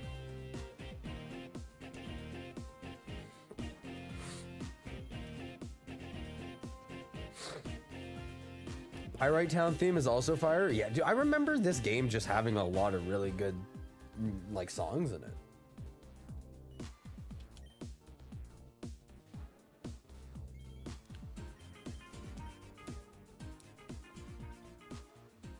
Mirror B is just a gangster. I love him.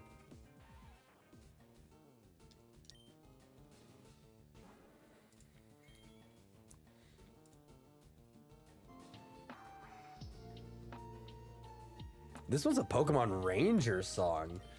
A lot of you guys in chat ever play Pokemon Rangers? I remember playing Pokemon Rangers on the DS. And I remember really liking it as a kid. And I would love to actually play through that again, because that was really fun. You beat it twice with Eevee and Pikachu, and you completely agree with everything I just said? Yeah. I think those games were really, potentially really good. Just the Let's Go battle style just kind of killed it.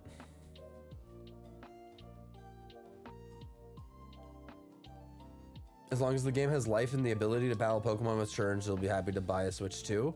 Yeah, I will be buying a Switch 2 for sure before Wind and Waves drops, just because I will want to play that day one. But yeah. I understand the whole turns thing. I liked in Legend ZA, I liked the concept of the cooldowns and stuff like that. I think it's unique and it actually does work kind of well for Pokemon, but I wouldn't want to see it in the main series. I wouldn't want to see it in Wind and Waves. I think keep that type of battle style in the Legends format and it would be good.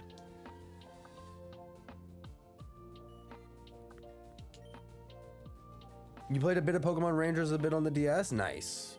Yeah, I can't remember exactly which, I think it was Rescue Rangers, I want to say is the name of it. I could be wrong on it though, is the one that I played. I don't know how many of those they actually made though.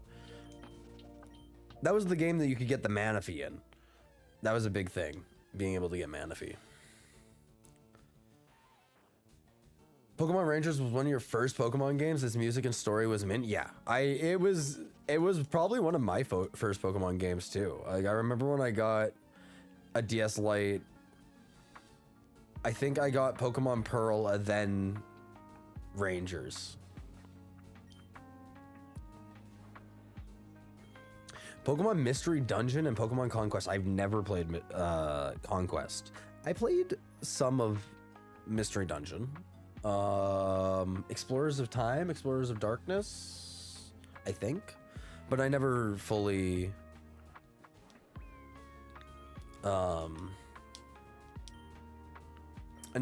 played through any of the Mystery Dungeon games. It'd be a fun one to go back through and check out. This is where my bitch ass went. Yeah, I'm streaming. I'm out here streaming. Tragic. What's up? What's up?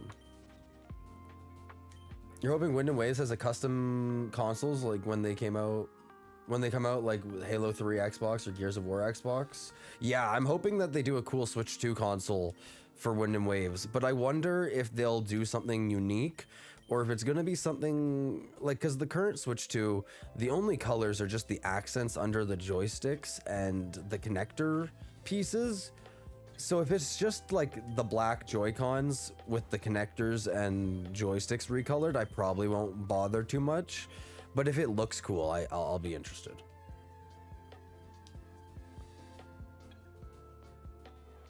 You hope it's good because you want to like modern Pokemon?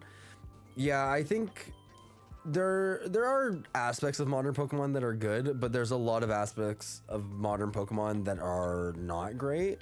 And a big part of it comes down to Game Freak not necessarily quote unquote delivering, but also you can't please everyone at every game, so it's always hard.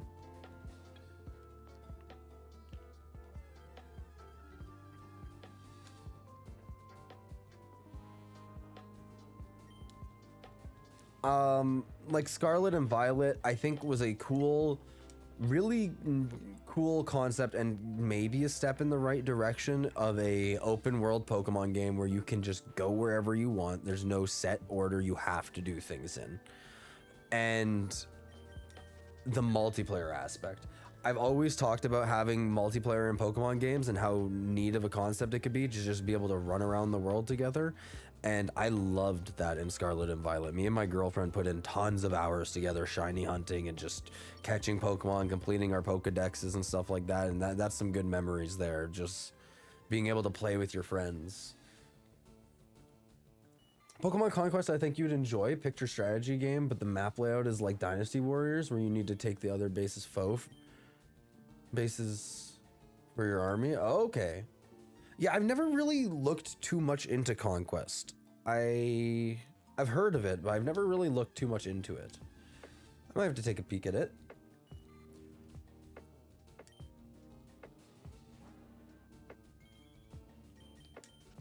The gameplay is still turn-taking, but it was like their first 3D attempt on Game Boy Advance. Okay. Did they remake Pokemon Conquest? Am I tripping? Was there a slightly modern version of it?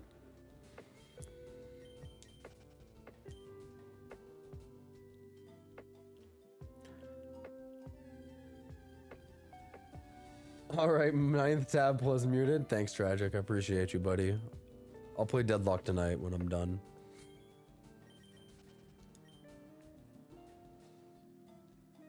Rangers, Leaf Green, and Pokemon Yellow with a GBA were your first Pokemon games. Mom got them from her garage sale for like 20 bucks. My first Pokemon game that I owned was a Pokemon Pearl copy. I remember on my DS, we went to Rogers, which at the time was a movie rental store and stuff like that. And you would like rent games and whatnot. It'd be like 7 days, 2 days or whatever. And I rented Pokemon Pearl, and since the save file was tied to the cartridge, I loaded it into my DS, and they were, I think, 3 gym badges in, and their name was Monica. So that is why to this day I still name every single one of my trainers Monica when I get a Pokemon game. My modern games, I pick the female trainer and I always go Monica just to keep the tradition alive. So Pokemon Pearl would have been my first one, and then I think I played through Fire Red shortly after.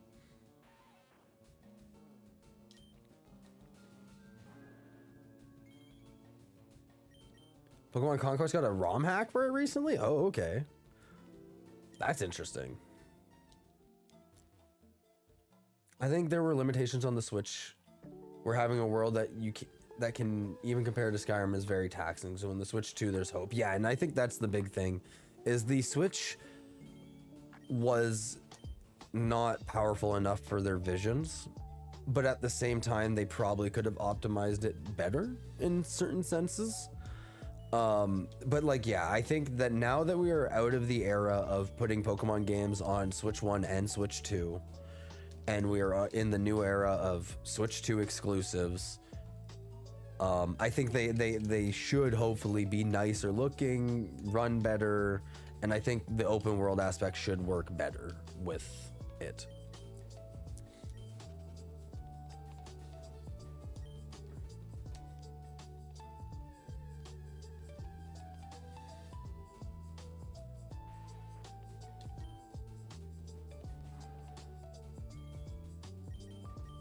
Pearl was what you got as a kid too with the DS. I love that game. It's hard to go back compared to Platinum. Yeah, I think Platinum obviously was just so much better.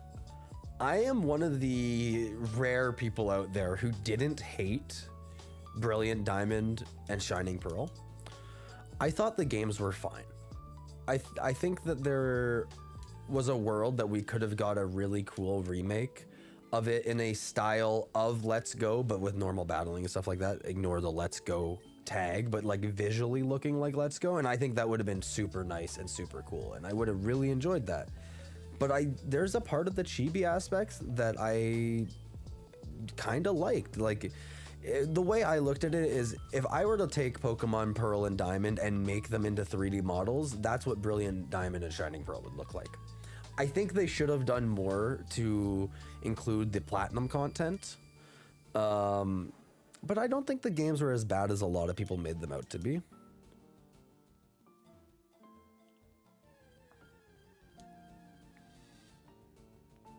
Your first Pokemon game was Pokemon Blue, and then you played Pokemon Crystal? I love Pokemon Crystal. Like, honestly, Gen 2 in general, I have a very soft spot for. Because of Soul Silver, specifically. Which I guess obviously is a bit more Gen 4, but playing through Soul Silver was just like such a cool world.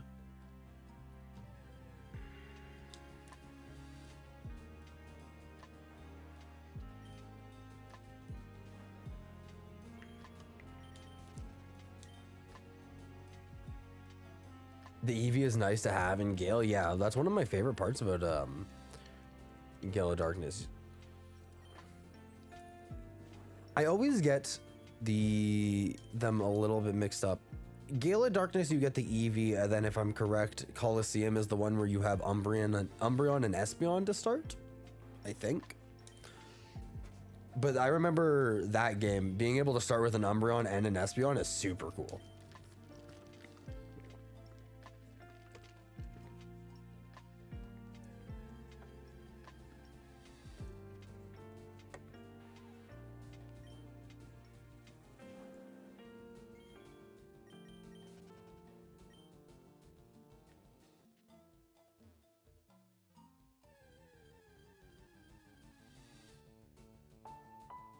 Heart Gold has more life and love in a game than Scarlet and Violet got. Absolutely agree. It's Soul Silver and Heart Gold was literally, in my opinion, one of the best Pokemon games of all time. Like I was saying earlier, I think it's a top 3 for me. I would put it at very least, I think it's number 2 for me. At the it might be number 1. It's 1 or 2. It's 1 or 2 for me. Also, BDSP were okay games, but they should have stolen more from Pokemon Eevee and Pikachu and Platinum. But I'd rather play Platinum, and that's fair. I think, especially for the fact that you typically, unless you're going to emulate them, you have to spend $70 on them or whatever it is. It's hard to justify that price. But I think they were enjoyable games. I think that they were very enjoyable, and the community was very loud and toxic about it, which is fine. I mean, Pokemon community always is loud, and I don't want to say toxic, maybe that's not the right word, but just they get angry over everything. You can't please everyone.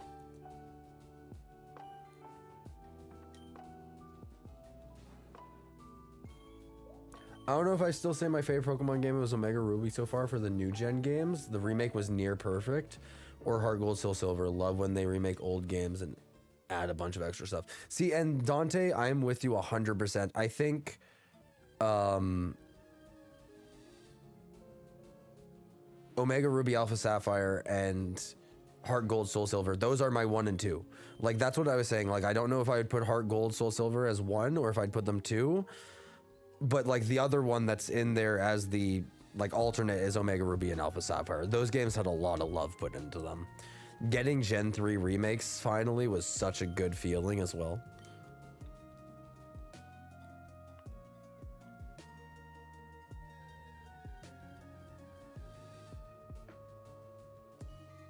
The Pokemon following you in Eevee and Pikachu was mint, but Shining Pearl and Brilliant Diamond sucked with Pokemon following you. Yeah, there were like, I think a part of the issue too was just the engine that they used. I think because it was a Unity game. I just don't think it was as fledged out.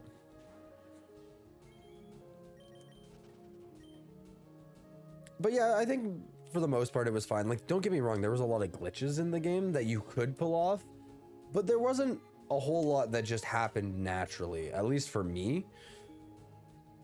But I did remember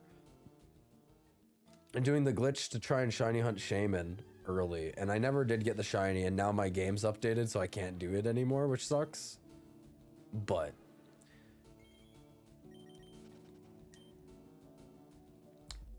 you're a simple man. I love mixing nostalgia with new age, so we get the best of both worlds. I'm the same way.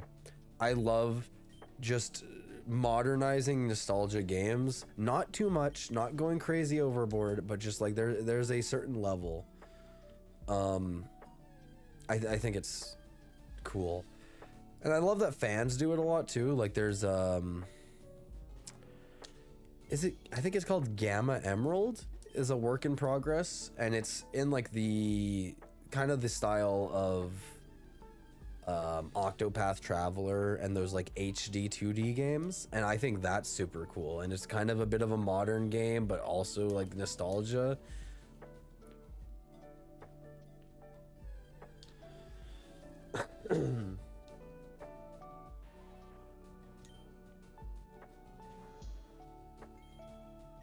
Heart Gold, Leaf Green, and Pokemon Black and White were your all-time favorite games.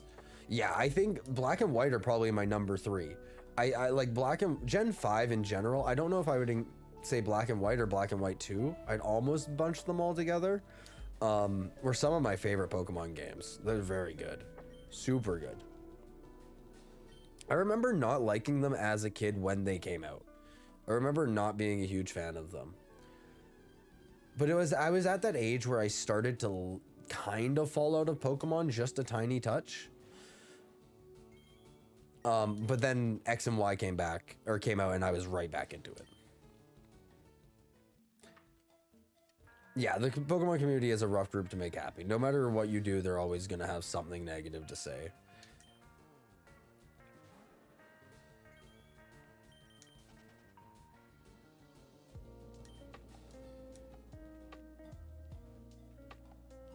If you only had a Switch, it would be a great way to play Pearl or Diamond. Yeah, if you only had a Switch, like, it's definitely an enjoyable way to play Pearl or Diamond. Like, people get turned off by it a lot because of the things that people said online, but I tell people all the time, like, if you are just trying to play the games for them being Pokemon games, you'll enjoy it. You'll love it.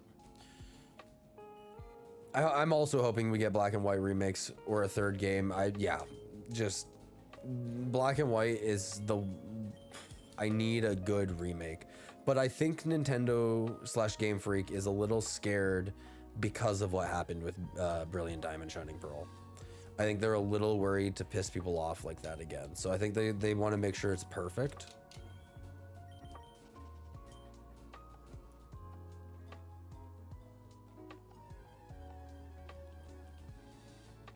Speaking of Pokemon Black and White, we got a song for Black and White right now.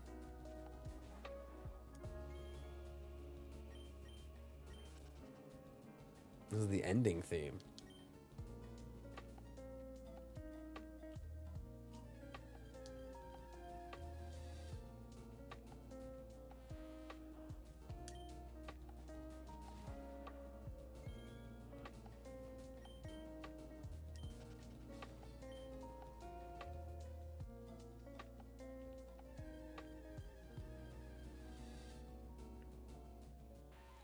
You were bullied by a Pokemon nerd as a kid for liking Black and White, and that's what got you out of Pokemon for a while? Yeah.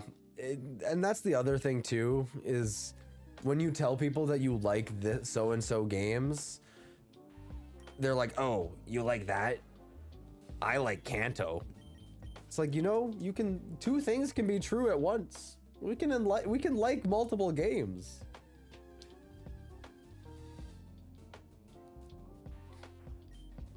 Guys, we're almost at odds. 50 more encounters and we'll be at shiny odds. 49 actually.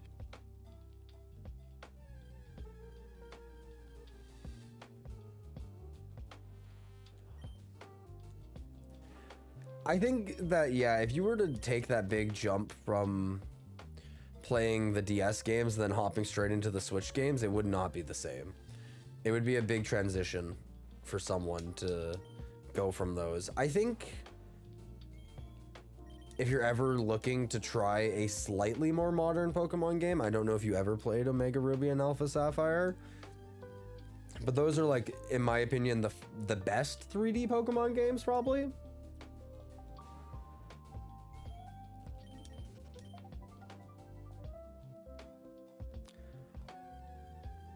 There were two eras that I started falling out of Pokemon. I started falling out of Pokemon during Black and White 2, not Black and White 1. I enjoyed Black and White 1 a lot.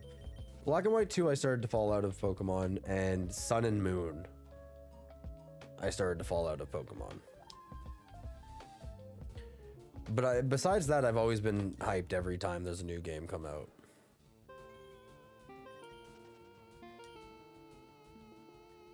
Nah, Silver, I'm good right now. I'm chilling.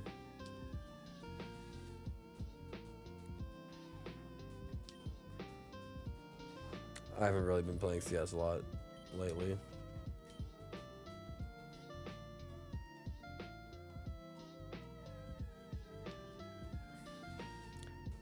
It's funny to look back at now, yeah. He almost broke your DS? That's crazy.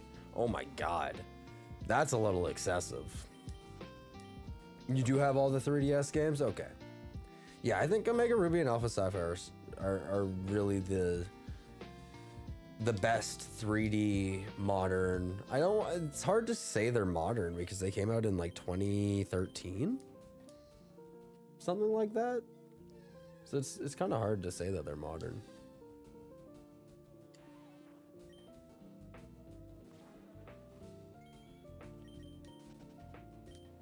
When Wind and Waves comes out, you'll see me here because I don't have a Switch 2. When Wind and Waves comes out, I will be streaming it. That's for sure. I will have a Switch 2 by then somehow. I will make it happen.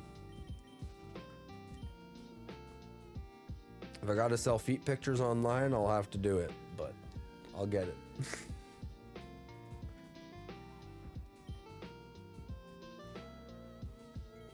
No, my girlfriend was actually just talking tonight about buying one. And her whole thing is, she's like, you know, if I get a Switch 2, you're just gonna use it all the time. I can't buy one, we'd have to get two. And I'm just like, you could buy yourself a Switch 2 and I will not touch it. Like, if it is your console, it's your console. I might ask to use it here and there if you're not, but...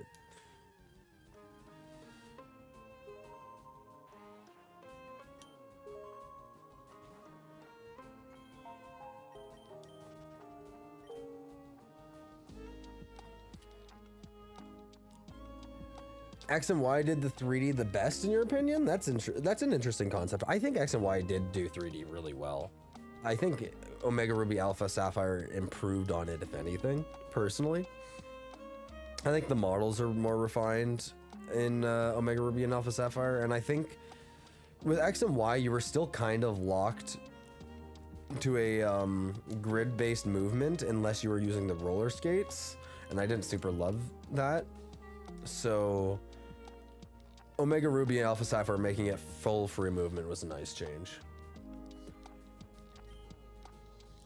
You like the GBA version more because that's just because of nostalgia. They feel modern, high-key. And the GBA versions of Omega or of Ruby and Sapphire are perfectly fine. They're definitely not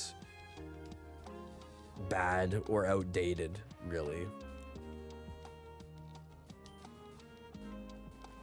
What starter do you like for the new game? I'm gonna be honest, I don't like a lot of them. My idea right now is I'll probably go with Pom Bomb, but it's hard to decide based on just their base forms. I don't like Gekwa at all. Gekwa is a pass for me, so unless the final evolution's really cool, I probably won't care. And Brout is... I don't know. Brout susses me out. I don't know if I like him.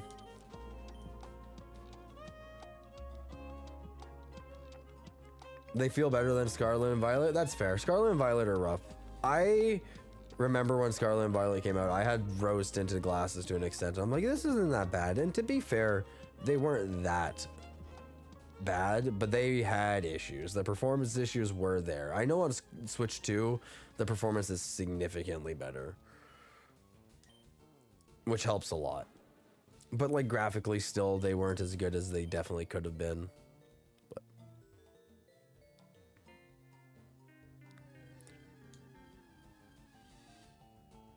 you played Gale for a bit and now you're going back to Fire Red? Nice. How far did you get into Gale of Darkness? You probably just got into like the beginning a little bit there, but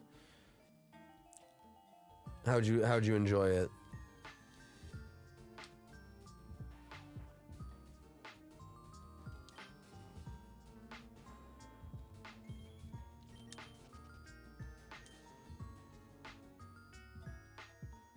Pom Bomb is your favorite so far too? It's adorable. Yeah, I think it's definitely the cutest looking one.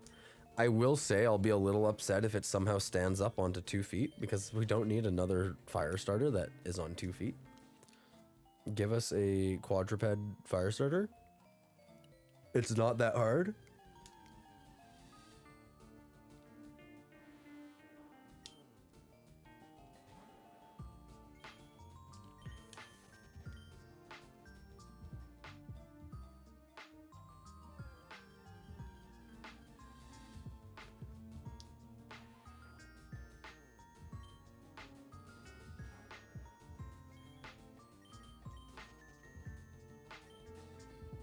I can agree with you, Duck. I think the world design was really good in X and Y. I think it was also like not too much. They didn't go way overboard. And I think obviously for it being their first 3D game, they probably couldn't / didn't want to, but it was a good balance between the older games and the modern games.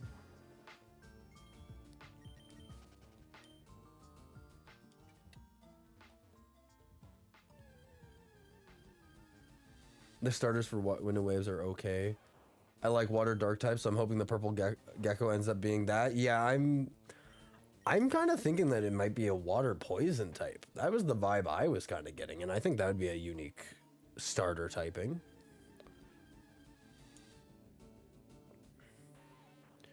Just the beginning part to where you rescued your sister from the research lab, then saw the professor got kidnapped. Okay, yeah.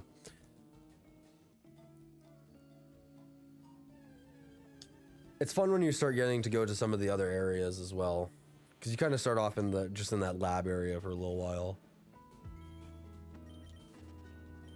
with your cool ass motorcycle.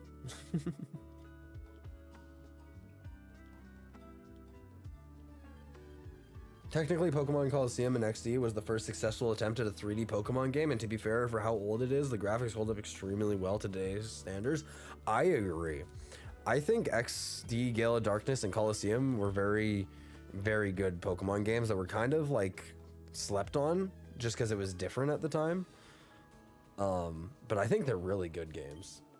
And I would love, even though they do absolutely hold up really well for today's standards, I think it would be really cool to see a modern remake of them.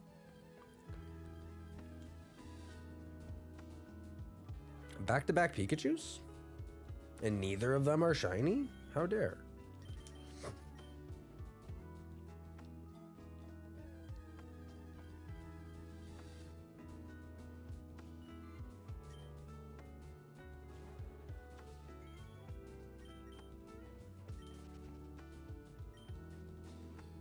You're a Florida boy, so you like lizards? And also, yes, no standing of the dog. They make it go only on the back paws, and then I'd be turned off from using them. Yeah. I think we don't need another... Like, it's a dog. He doesn't need to stand up. He's gonna stand up and have, like, a business suit on or something like that and hit you with a briefcase. Because of course it will. It's Pokemon. But hopefully it stays on all fours. I think lizards are cool. I think lizard Pokemon are very cool, too. A water poison type you'd be down for? Yeah, I think it'd be a unique starter type.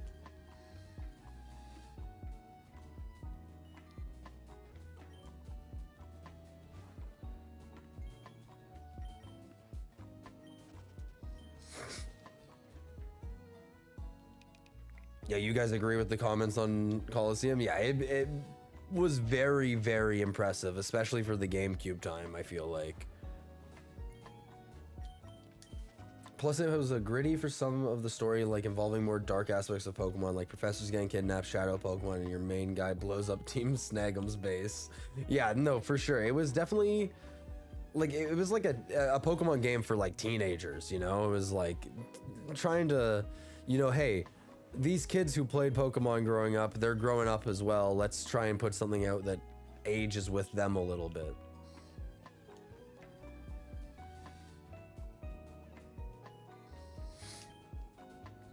Growlithe is a badass Pokemon. I want that with a fire fairy typing. That'd be cool. That'd be cool if Pom Bomb was somehow a fairy type. I think I could be behind that. Sometimes they do bad jobs on fairy types, though, it's just design-wise, so I would be a little worried about that.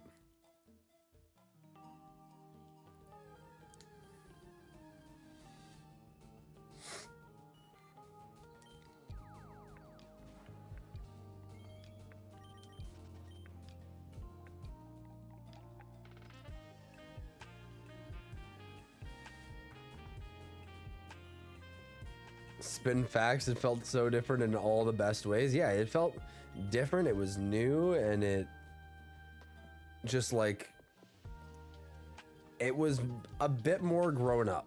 It wasn't necessarily the kids Pokemon game anymore, where here's this cute Pokemon. Like, sure, there's still the cute Pokemon, but there's some more story to it. It's a bit more story driven.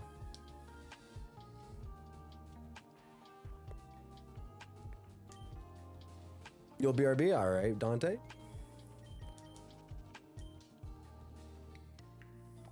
Guys, 2 encounters away from hitting odds. One more after this here. 8,192. We're about to hit shiny odds. Do we think we're getting the shiny here?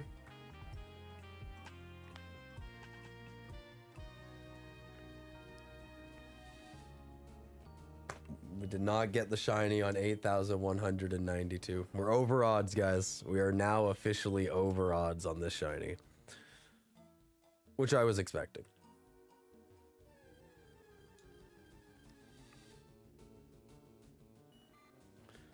Because of the dog breed they chose, they could do some dope stuff, but for God, I pray it's not a firefighting type. Yeah. My girlfriend has a Pomeranian, so I'm probably gonna name my starter after him. Just because it kind of looks like Bum Bum.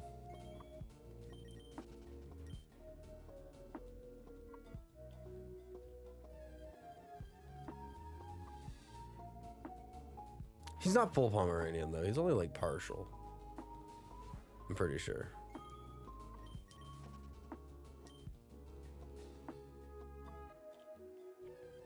But he looks like him, so. I hope he has a cool shiny. That's one thing I always like to see is the shinies when they make them.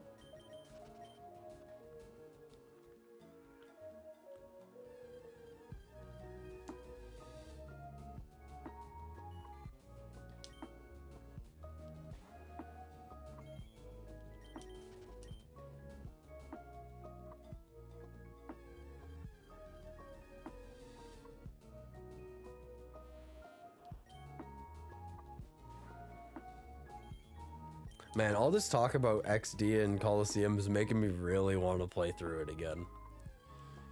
I have them both installed on my Steam Deck, so I might start doing that casually off stream as well.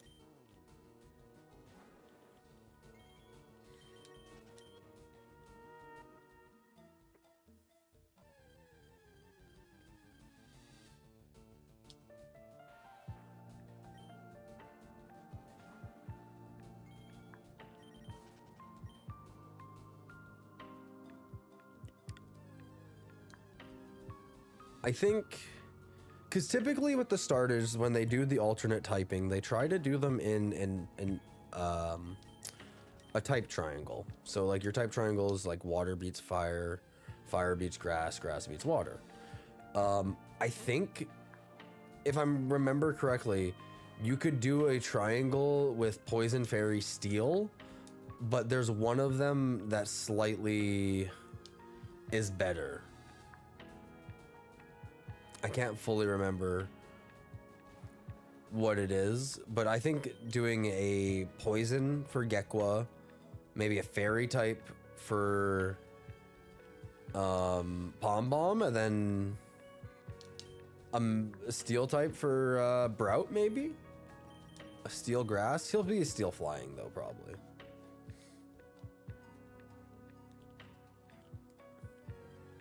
I always name my Pokemon after my dogs. They've got 3, a Black Lab mix, a German Shepherd, and a Muppet. I forget what his breed is. That's awesome. I love dogs.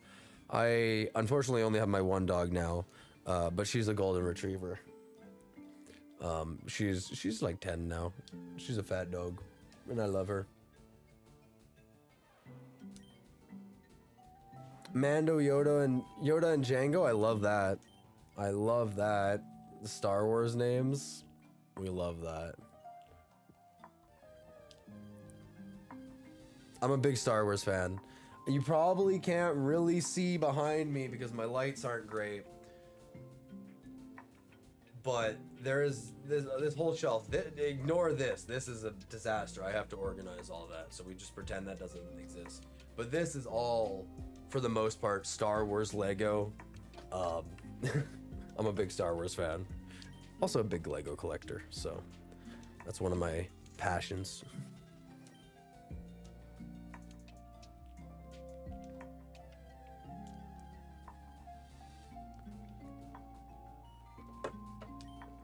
Oh, I just realized, Duck, you're on the vertical stream, so you actually couldn't see behind me. My bad. I don't have my webcam on the vertical stream. I got a lot of Star Wars stuff behind me. Sorry, that, my bad.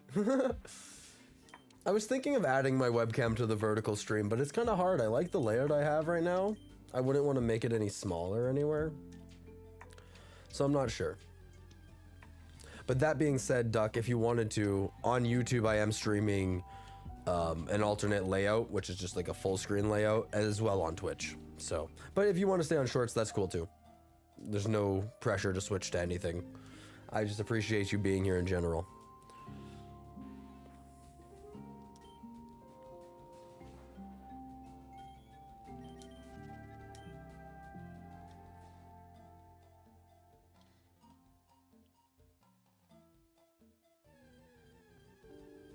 Yeah, you couldn't see anything? Yeah, that's my bad. I forgot that the vertical stream doesn't have the webcam. That's my bad. Steel grass type would be dope. I think it would be interesting. I don't know how they would do it with Broat because he is a bird looking thing, but I'm sure they could do it if they tried so hard. Sorry for my loss. Yeah, he was an old man. It was time. I love him lots. Plan on getting a tattoo of his paw print here soon.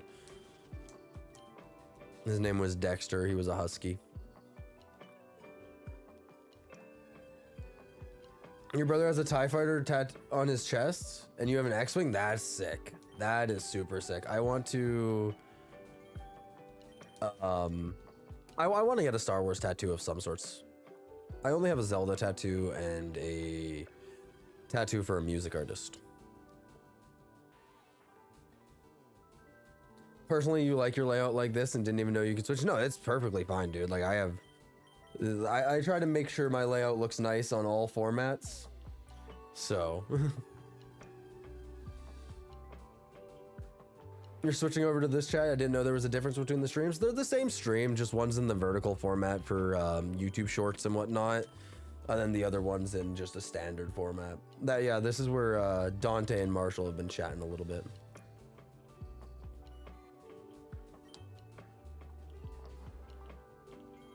Duck's now in the chat with the other people. You can hang out with Dante and Marshall now.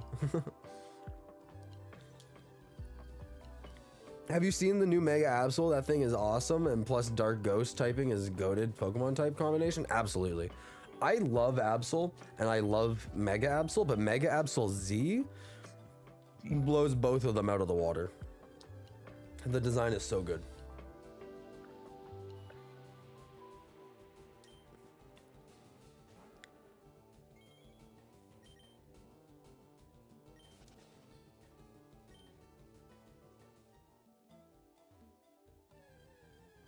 Waiting on your food to be done? What'd you make, Marshall? What you eating?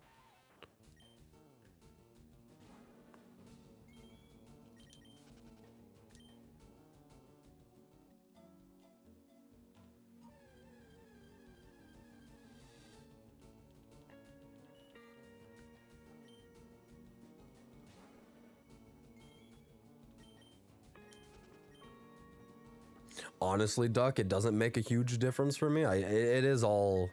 I thankfully have a program that condenses my Twitch chat, my YouTube chat, and my YouTube Shorts chat all into one, so I can see you guys all together.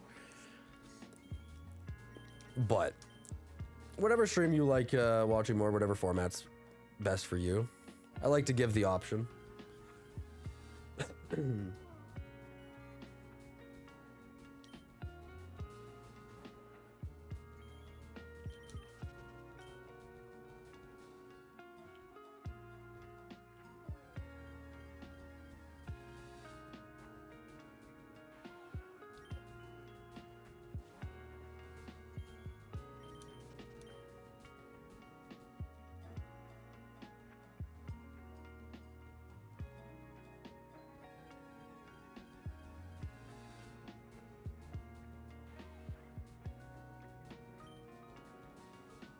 I'm the least techie guy, so that all sounds fancy. Definitely proving that you're a dope dude. Well, I appreciate it. It's not all too fancy. It's been I've been enjoying it. I enjoy doing tech stuff. Just a little bit of like troubleshooting and stuff like that.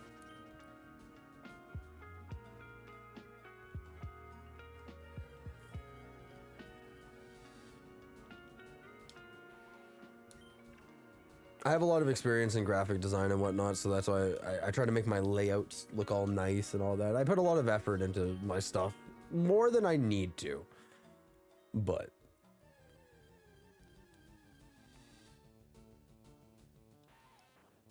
you just got done making 3 hash brown patties in the air fryer? Hell yeah. Here, yeah, I can show you the background. Give me a second. I'm gonna turn on the light too, so it's a bit easier to see.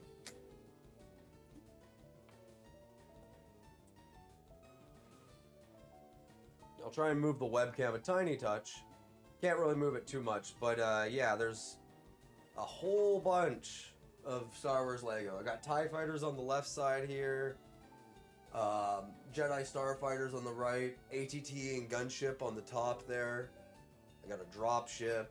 And then I also got the Great Deku Tree from The Legend of Zelda, which is pretty sick. I got the Cantina, got Boba Fett's starship. So, yeah.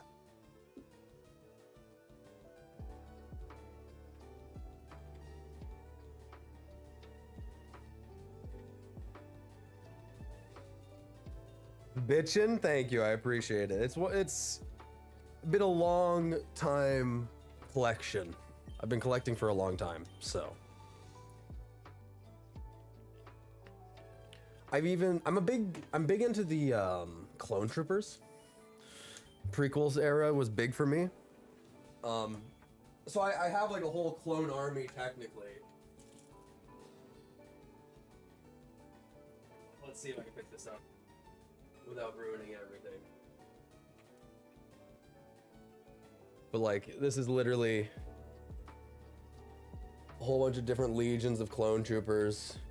I'm definitely not showing this off the best that I could. A lot of these I actually hand decaled myself.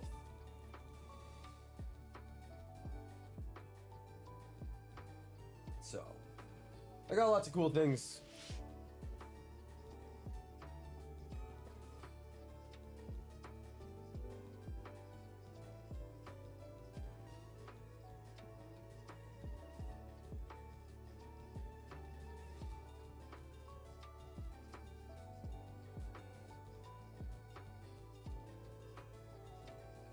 There we go.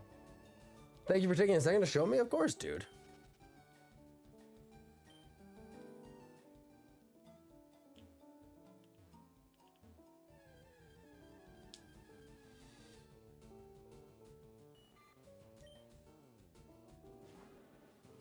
Hell yeah, nice setup. Thanks, dude. I appreciate that. In the Clone Wars, they had so many badass specific trooper outfits for like Rex and Cody. Yeah, I have a whole... I have like a lot of the like 501st Legion, the 212th Legion, stuff like that. So I have a custom Waxer and Boyle that I decaled. I have a custom Fives, Echo, Jesse. And I agree that the phase 2 clone troopers are sick as fuck.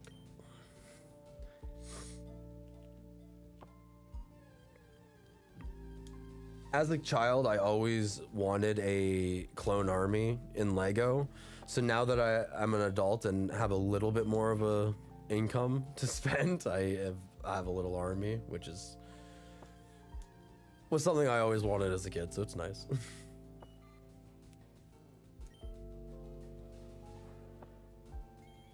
Yeah, you and Duck over here, the same minds going on with the clone troopers. Captain Rex was a badass. My favorite commander for the clone troopers was Commander Bly. He was always my favorite.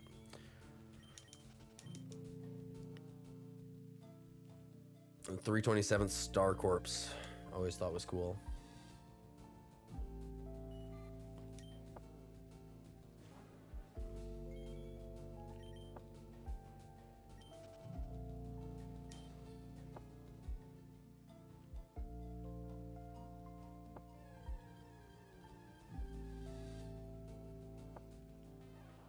Rex was one of the ones who didn't have the typical clone aim. Nah, that dude didn't miss in the heat of passion. He don't miss in the heat of battle. He don't miss. No, Rex was a goat. Yeah, the clones were, to be fair, better than the stormtroopers with aiming. But yeah, like Rex, dude, Rex is a legend. He's definitely as cool as he is for a valid reason. You have so many shelves of video games I wanted, so I feel that. I wish I had more physical video games from like classic video games. But they're expensive nowadays too. You got to find them at like garage sales so they're not breaking the bank.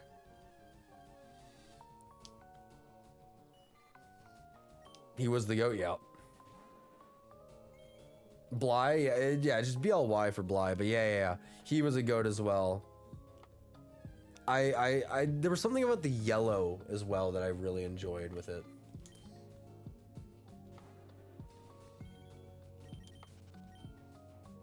Also, I just realized that I've just been going on autopilot for like the last like 10 minutes, so hopefully I didn't run away from a shiny. I doubt it, but I've been going on autopilot for a minute here.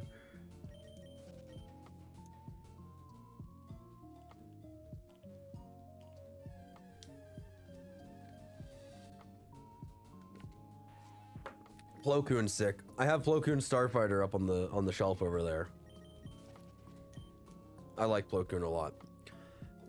Anakin was always my favorite Jedi, but like I feel like he's a very basic pick.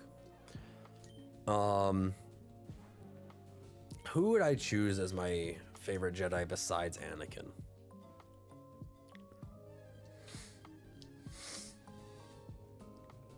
Plo Koon's a really good choice. I liked Kit Fisto a lot as well. It might be Kit Fisto. I really liked Kit Fisto. I thought he was cool. General Grievous, of course, was dope. If we're talking like dark side or like evil Sith, dark side, whatever. Grievous is definitely up there. I liked Asajj Ventress a lot. Asajj Ventress was one of my favorite Sith.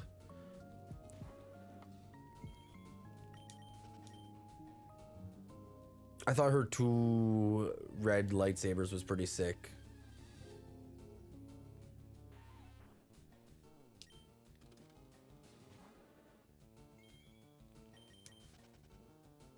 People sleep on Plo Koon, but that man in battle was considered on Yoda's level. That's why they waited till he was in a spaceship before the clones went after him. No, Plo Koon is like highly regarded as a top tier Jedi, and rightfully so. I saw something that we might see Plo Koon in the... I don't think it was the Ahsoka show, but there was some show that they were talking about, and there's a chance that Plo Koon's gonna make an appearance, which would make sense because I know it's Filoni's favorite.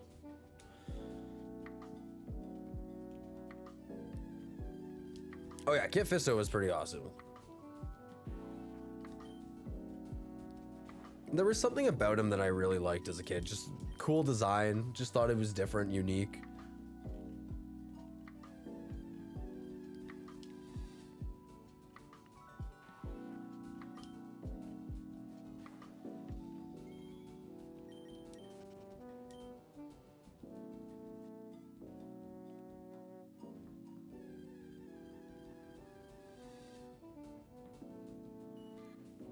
Trooper 666 didn't follow Order 66 and said to the Lord Sithy's face to fuck off, and Lord Sithy's didn't retaliate out of fear. I'm paraphrasing Commander Red from the animated cartoon series.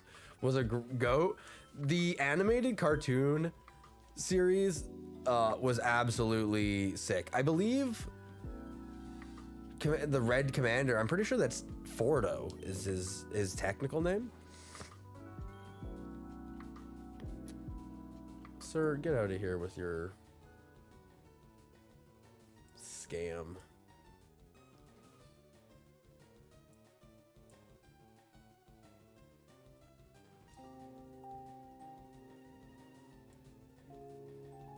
Sorry, 1 second, chat. Got a Twitch bot coming in here. Gotta ban him. It just won't let me do that on my side for some reason.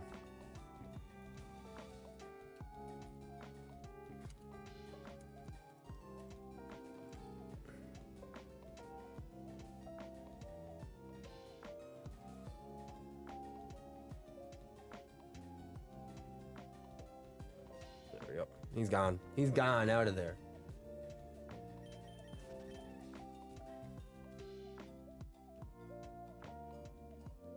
Pretty sure Kit Fisto was considered the best strategist in the council, if I'm not mistaken. Yeah, like anyone that was on the Jedi Council was really highly regarded as a Jedi. Like, I feel like some people kind of forget about that. That if you were on the council, you were a top Jedi. You were one of the most powerful for a reason.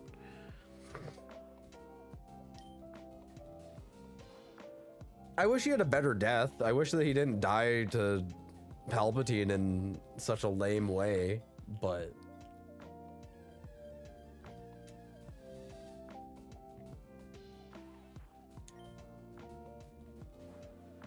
oh, actually, you know who is my favorite Jedi? Qui-Gon Jinn. Qui-Gon Jinn was my favorite Jedi growing up. In episode 1, he was my favorite character. I loved him, and I wish we saw more of him. I do really wish we did.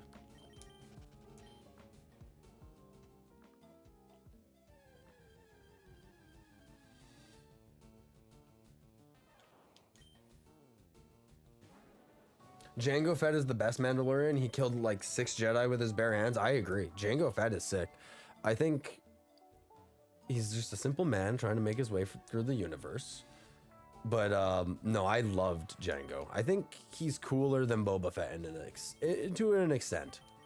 Boba Fett has the cool factor because in the original like 4, 5, 6, not much was known about him.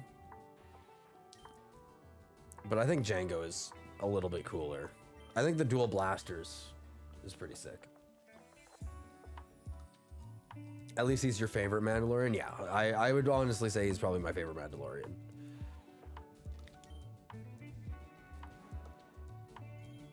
I wish some of the council members got some more screen time because, you know, they gotta be beasts. Like, imagine a show literally just for the backstories of the council's Jedis and how they got there. Absolutely, man. And I think like something like that would potentially even do a little decent. I know in Star Wars Acolyte they had Kiara Mundi, and a lot of people lost their like mind in a not a good way necessarily.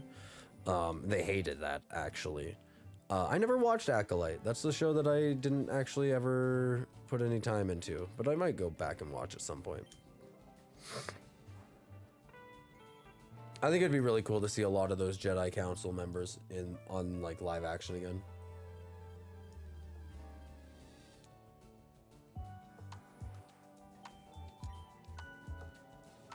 Midichlorians, Mandalorians, coincidence? I think not.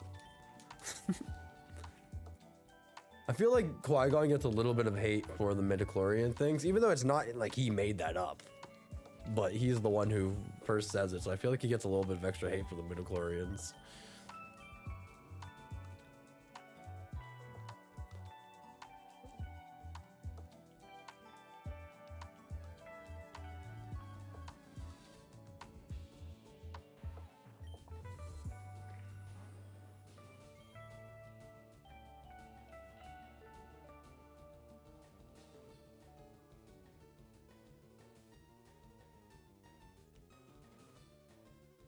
You know what we're going to do real quick, chat? We're going to switch the vibe of the layup. We are going to go into a sunset vibe.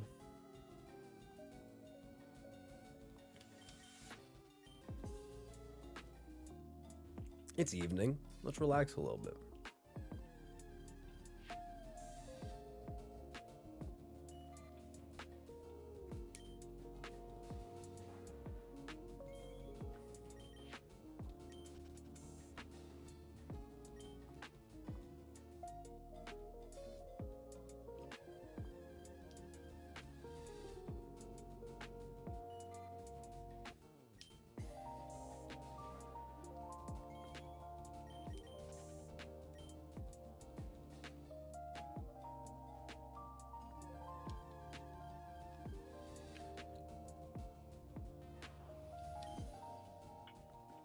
Jango spawned an army and was a badass bounty hunter, but Boba also fought Darth Vader twice and was his equal. 100%. Like Darth Vader, or not Darth Vader, sorry. Boba Fett was definitely no slouch.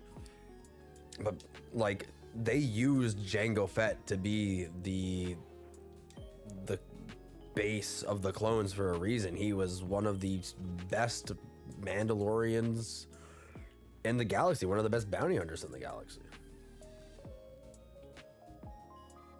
Midichlorians is just a basic level of power. The control of that power is where you get the true capability, and that's why Anakin can have more midichlorians but be weaker than someone like Yoda, who is smaller and has less natural midichlorians. Yeah, 100%. Like, you also got to remember that Yoda, when he dies, he's 900 years old. Yoda has been a Jedi 3 times long, almost 9 times longer than, actually no, Darth Vader was probably like 50 when he died. So like Yoda was a Jedi for 18 times longer than Anakin lived, if you think about that. It's like he had way more experience, and like experience means everything, to quote Captain Rex.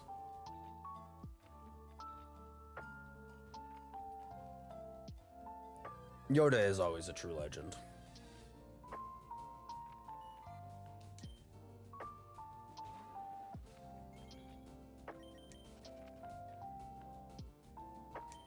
Like literally, Anakin's bloodline existed for like half the time that fucking Yoda, not even half the time. Shmi, Skywalker, Anakin, and Yoda, that's like 150, 200 years worth of a bloodline.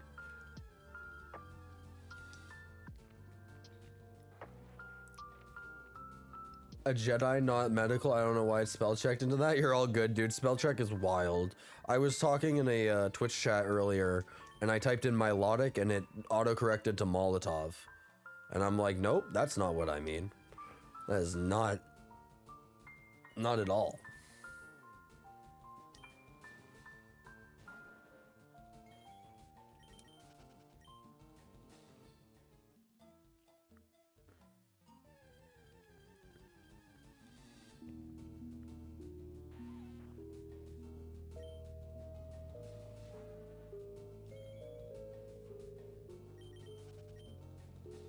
The Clone Army was highly trained and were better off near the end of the war than the Separatists because their bots got cheaper and stupider. Yeah, the Trade Federation had a significantly smarter and stronger droid army than the Separatists ever did.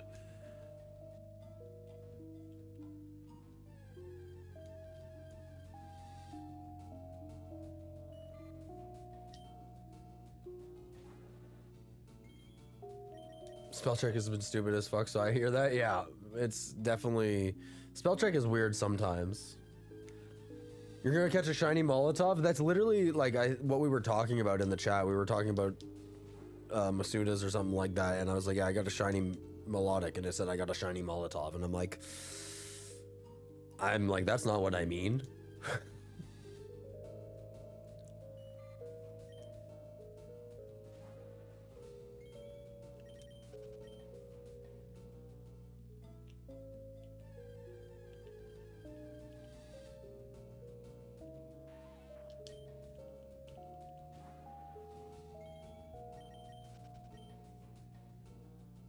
You got out of Rock Tunnel without Flash? Let's go, Marshall. Buddy's on his way to... What is after Rock Tunnel? Is that where... That's Lavender Town. You're on your way to Lavender Town, right? Good thing you're not playing Pokemon Green.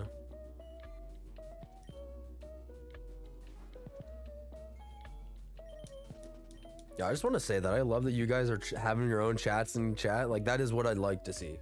I'm glad that we got a little community going on in here right now. That's super cool. I appreciate everyone who's hanging out.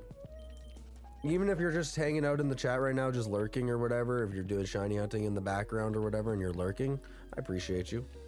Thanks for hanging out.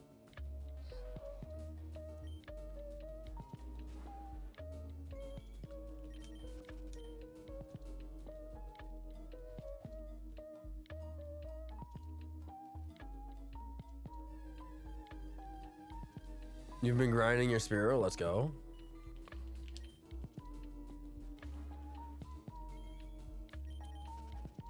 Trying to beat the second gym badge but screwed up the XP, and who got it? Oh no.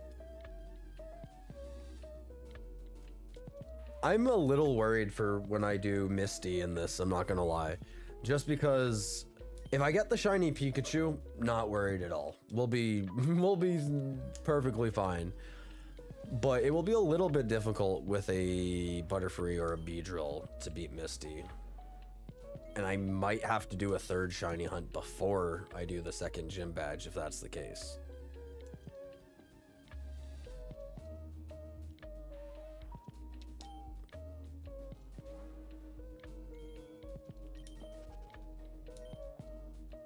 You just got your Spirit of Hero and got Thunderbolt on Pikachu? Nice.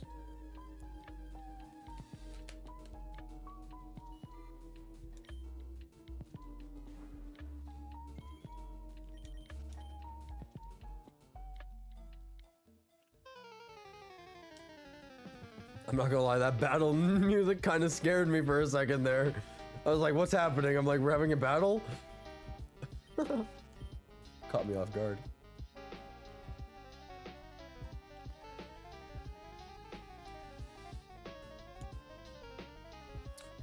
The cons of trying different Pokemon, isn't there a Bellsprout somewhere near there by Misty? I think Oddish is above Nugget Bridge. You might also be able to get Bellsprout. That might, actually, now that I think about it, it might be version exclusive over there.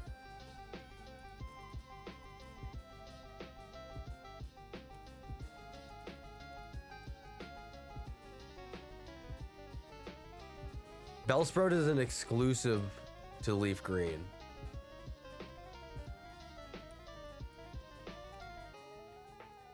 Yeah, and it's not in Leaf Green. So Oddish is not in Leaf Green, so I would have to go with a Bellsprout, which would be cool. I've never used a Bellsprout. Might be cool. Or we can get the shiny Pikachu.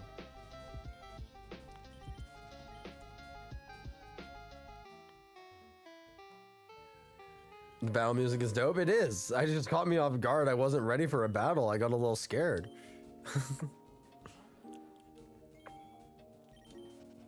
Shiny Oddish is kind of cool. It's green.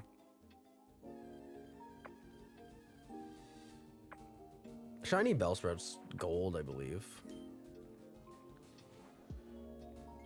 Which would kind of go with my theme of gold shinies to an extent. And by theme, I mean I have a gold shiny.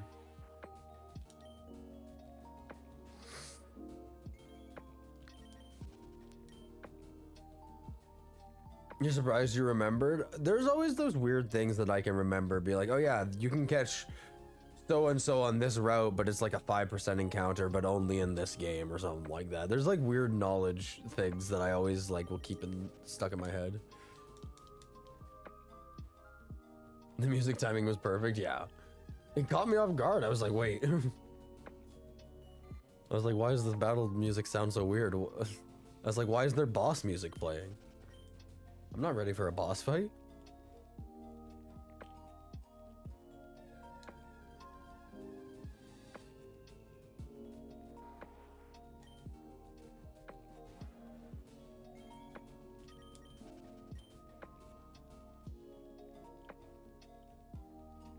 Final form of Bellsprout isn't bad. It's kind of tanky with a lot of status options with powders. Yeah, no, I think Victory Bell, that's what it is. Victory Bell, I'm pretty sure is actually not bad of a Pokemon. I've just never used it. It's just one of those Pokemon I've never tried out before. I think I might go for that now. I'm not gonna lie, I'm very tempted. I think Mega Victory Bell is ridiculous. I know a lot of people did not like Mega Victory Bell, but it has a soft spot in my heart for being ridiculous. I like the Megas being ridiculous looking though, so. You thought I was gonna find a legendary or something weird? I know, it was like, it's like when you were in Heart Gold and Soul Silver and you got the, like when you ran into Entei or Raikou or whatever and it would play the different music and you have the slightly different battle animation, you're like, what's happening? Like I remember as a kid, the first time that happened, I was like, why the fuck is there an Entei in front of me? Like, what?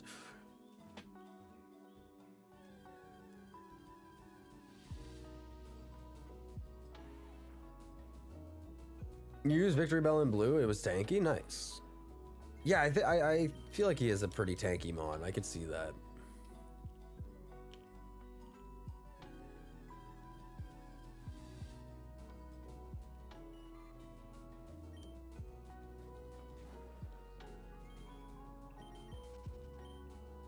You're cool with Mega Victory Bell, plus at least you got a buff of some sort to keep up with the newer mons. Yeah.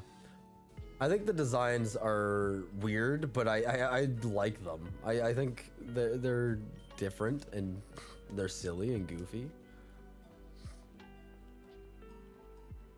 They're goated for Misty and for many of the Charizard playthroughs, so honestly it might not be a bad grass type to fill your team. They can also learn Flash.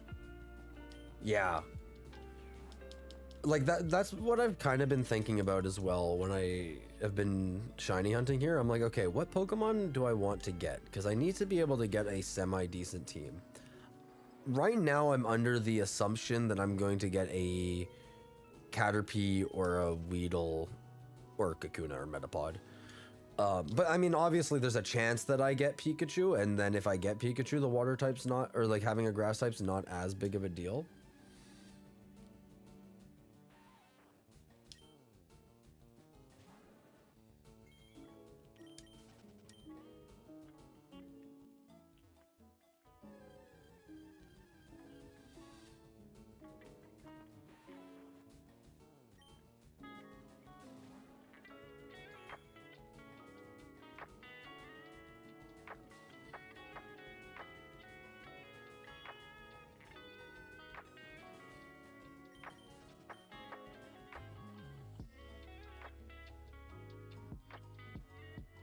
This is true, just throwing out options. No, and I appreciate it. Yeah, I have no clue what I'm going to use yet.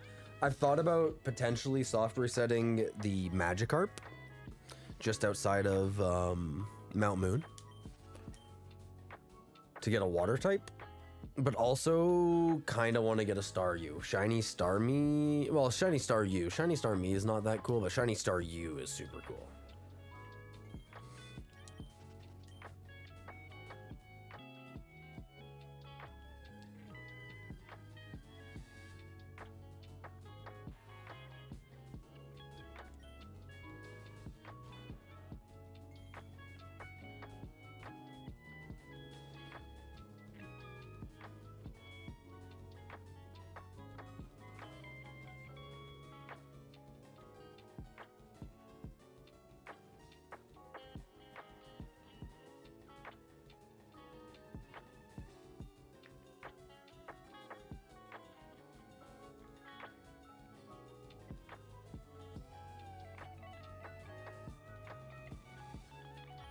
All right, sorry, I was just replying to a text message, and now we are good. All good.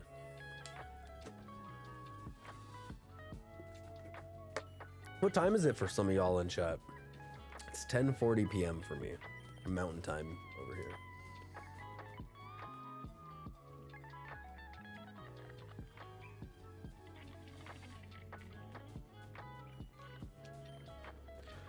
Question, what types are you wanting for your team?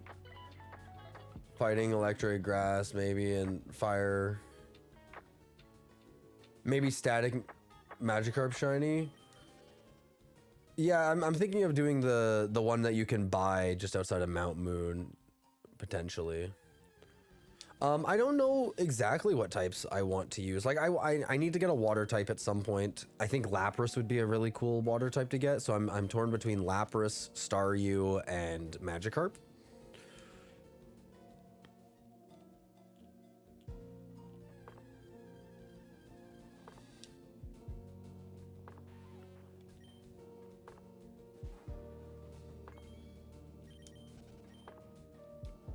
I might soft reset for Hitmonlee or Hitmonchan.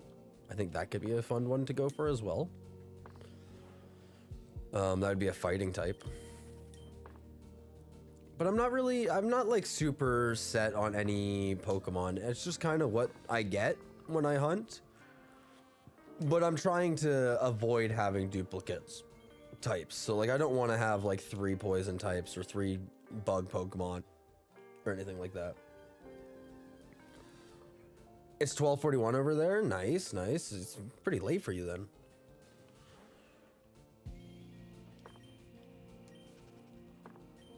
It's also 12:41 for you, Duck? Okay. 9:41 for you, Marshall. So you're somewhere on the west coast here, hey Marshall.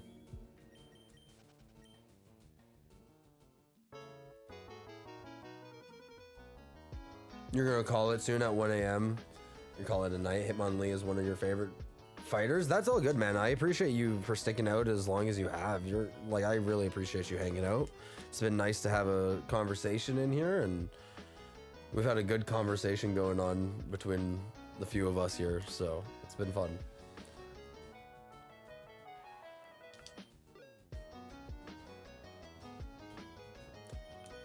Honestly, I'll probably be calling it soon here as well, probably in the next 30 minutes.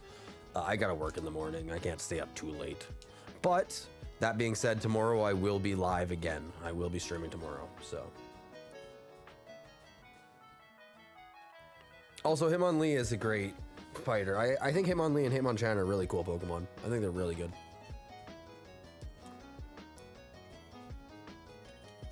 I might go for the Hitmonchan. I think it would be fun, but I don't super want to do a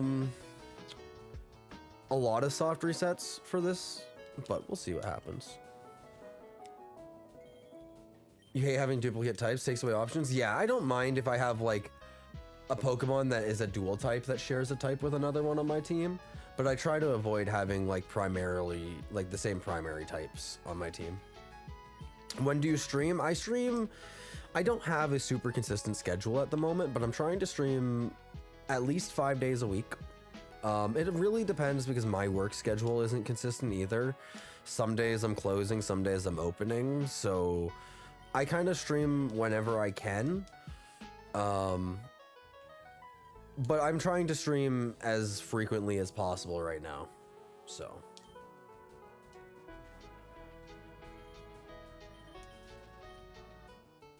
Tomorrow it will probably be 2 p.m. Mountain Time, maybe 3 p.m. Mountain Time. I'll start my stream. Just depending on when I get off work, how tired I am, if I want to eat some food and relax a little bit before stream or not.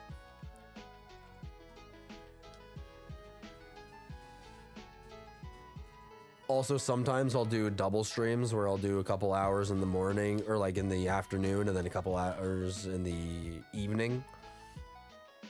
So.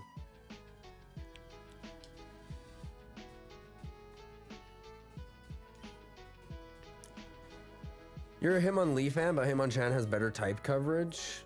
Not gonna lie. Do love high jump kick though. Yeah. Hitmonlee I think is cooler than Hitmonchan, but getting all the punches like Fire Punch, Thunder Punch, Ice Punch, super busted on Hitmonchan. You just get all the type coverage in the world. Yeah, high jump kick is super good though.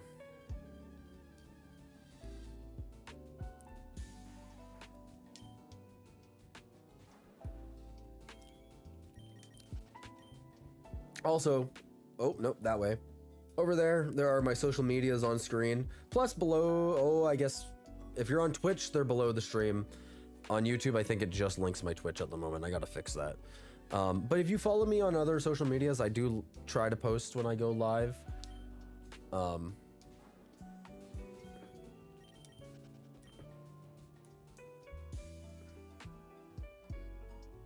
And dope, I work a normal 9 to 5, thankfully. Used to be a commercial refrigeration tech before I blew up a gas station.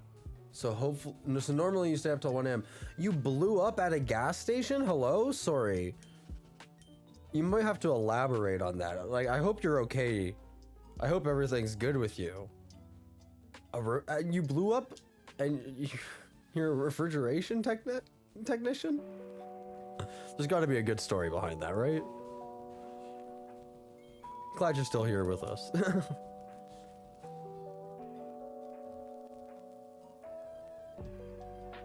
One has type coverage, the other one has max stab damage. Yeah. I think I would probably go with Hitmonchan just for the fact that it has the better type coverage. What does Hitmonchan's shiny look like? I can't remember off the top of my head.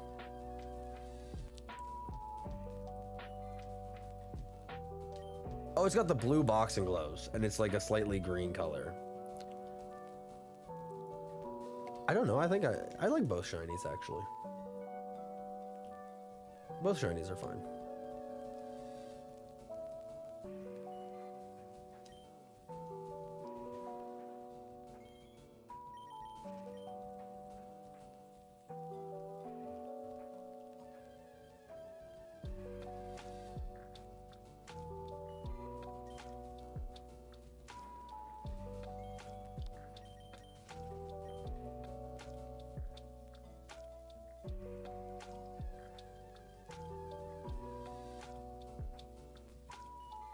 Don't gotta be sorry, but 5 years ago you had two 18650 batteries blow up in my pocket as I was pulling up to the gas pumps. Years of recovery and legal weed later, life is great. Hey man, that's hey. Hopefully you got a little bit of a payout for that. Hopefully, right? I would hope. I'm in Canada, so we have legal weed, so I don't have to worry about that. A few years, 2 years ago, it's coming up on 2 years, in 2 months here, actually. 2 months ago, or 2 months from today, it will be 2 years. I got hit by a car and I broke my pelvis, actually. So I've been recovering from that for a while. I couldn't walk for a few months there. It was pretty rough. I'm thankful to be here still, but so right now I'm working a lot more part-time. It's a little bit more physically hard for me to stay on my feet all day working, so I typically am only working part-time. You now have a better job and able to have 3 dogs. God is good and I've been blessed. Nothing important was burned, but I have a hand-sized 3rd-degree burn on my upper left thigh. Jeez.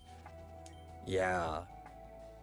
Well, I mean, glad that nothing worse happened, but that's still super scary, man.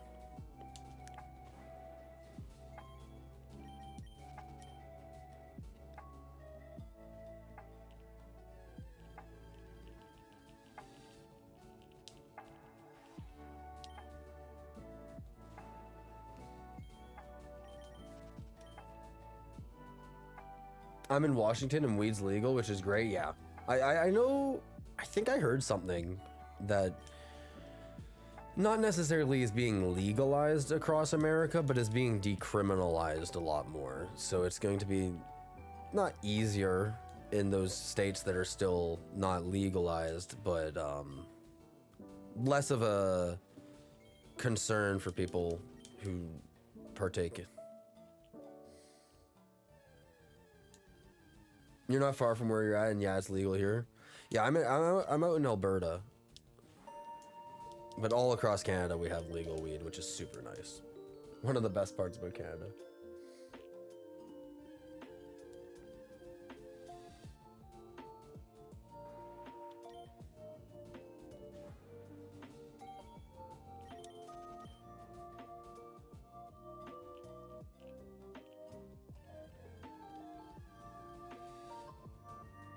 I think I'm going to go to 8,500 encounters, so about another 136 encounters, and then we're gonna end stream for the night. So probably another 25-ish minutes.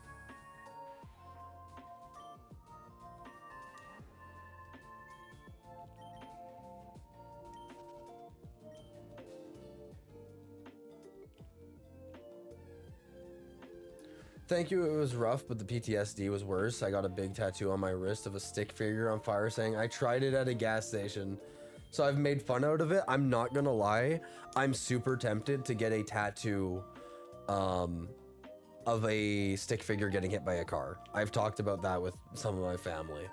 Cause like, you gotta make fun of it a little bit.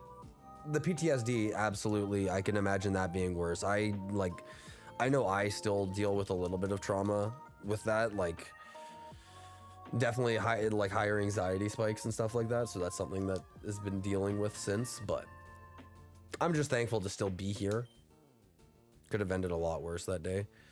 Like, I'm in Alberta and a lot of people drive those big old lifted trucks, so if I got hit by one of those, chances are I wouldn't be here to this day. So I'm thankful I got hit by a little car. Not a little car, it was a solid sized car, but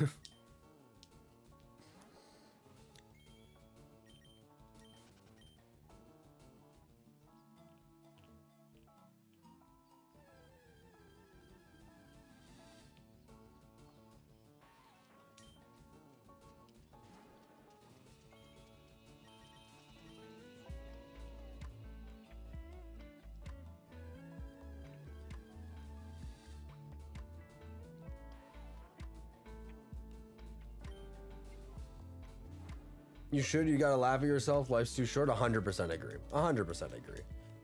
I'm just, yeah, like I could dwell on it forever, but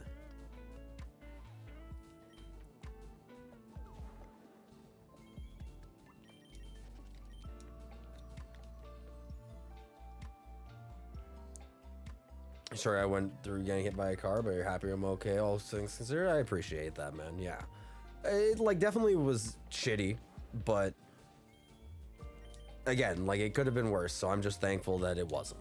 You know what I mean? I didn't have a head injury, thankful. Like that was the biggest thing, is I got hit by a car, landed through their windshield type thing, didn't hit my head. That was the biggest thing. I didn't hit my head. I could have been a whole different person.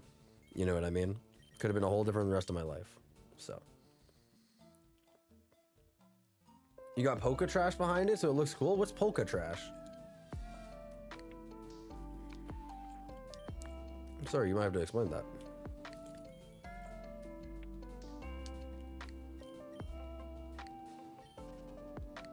I imagine it's like a style of tattoo.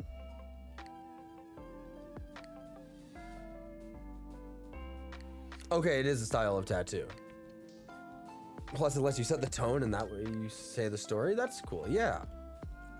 I only have 2 tattoos at the moment. I do want to get more. I don't really have any themes. My left arm will be a theme. It's going to be all roses, because right now I have 2 roses on my wrist. It's kind of an awkward spot to show. But there's some roses on my wrist there. So I do eventually plan on having a sleeve that's all roses, vines, and thorns wrapping around. That's what I want to do with that.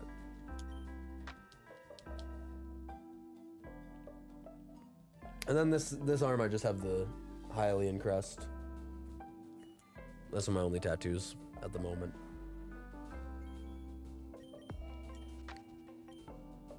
You have a friend who got hit by a car and nearly died, so trust, I understand. Happy you're here, homie. Yeah, man, it's definitely a scary thing to think about. Like, I never before that really was worried about getting hit by a car. I was always smart about crossing the street. And like, that's the other thing too, is I was physically like walking, like I to be fair, I was on an e-scooter or whatever, but I was always cautious. I wasn't doing anything stupid. There's some people who are absolutely stupid on e-scooters, and even just walking, they just kind of walk out into traffic. I'm always super aware.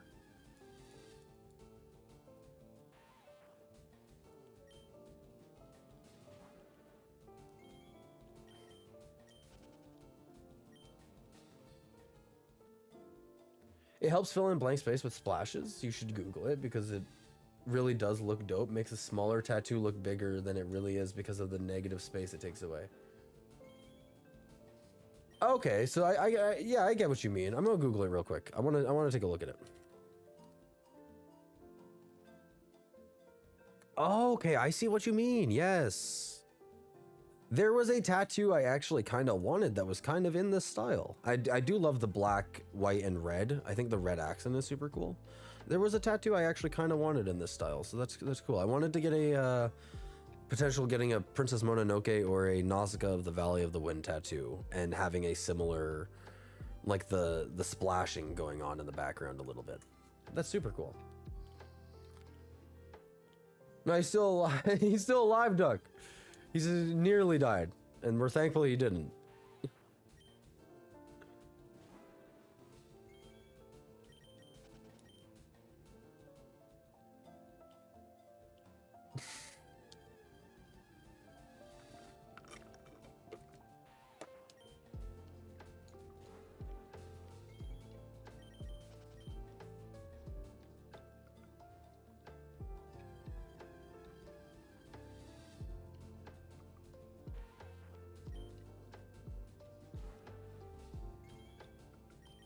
You can do any color. Red's just the big choice. Blue looks the best in my colorblind opinion. See, with there being colorblind, I definitely could see that being a slight difference. I think I would probably, like, if I did the Princess Mononoke tattoo, I would definitely do red, just because that's her colors. With Nausicaa, I would maybe do blue.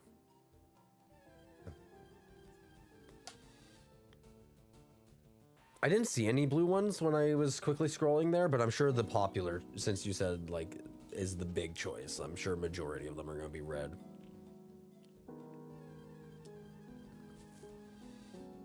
You have blue and red fades into pink, and blue fades into light blue. That's sick.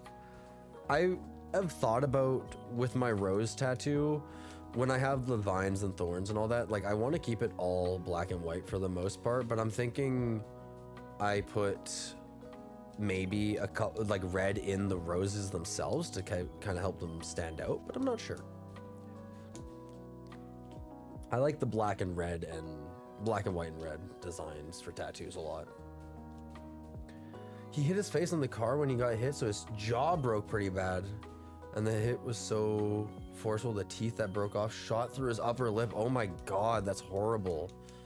Well, I'm glad that he's like still with us, because yeah, that's terrible. Like that was my biggest concern, hitting my head or anything like that. So definitely.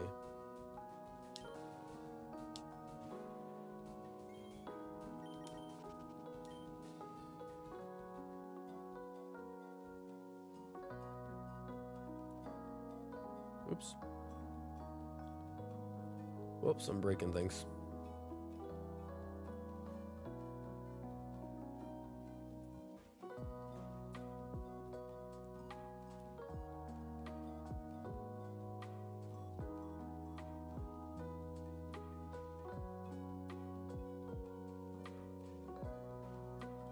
Yo, what's up for haha 8105?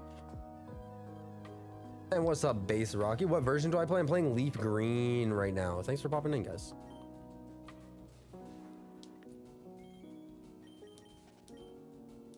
Yeah, we're playing Leaf Green right now.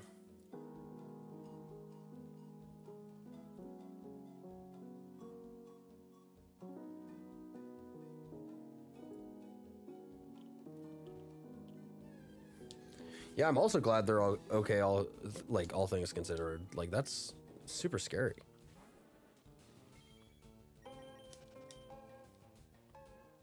How many hours did it get you? Did it take you to get your shiny starter? I got it in, I think, 6 or 7 hours. I wasn't super paying attention to it. Like, I wasn't counting my resets, but it was about 6 or 7 hours for it. I was super sick, and I was literally just doing it on my couch while I was watching stuff on TV, so I wasn't really paying attention too much for that.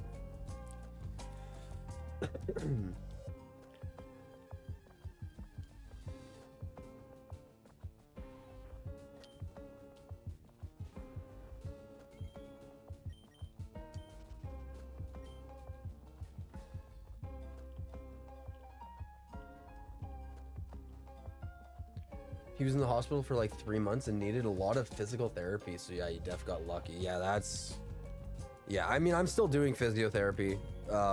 Like that's something that I still have to do, so. Leaf Green, but what about Arcanine? Would you believe if I told you I'm actually more of a Ninetales enjoyer? I specifically went with Leaf Green though, for Staryu. Because I believe Staryu is exclusive to Leaf Green, correct?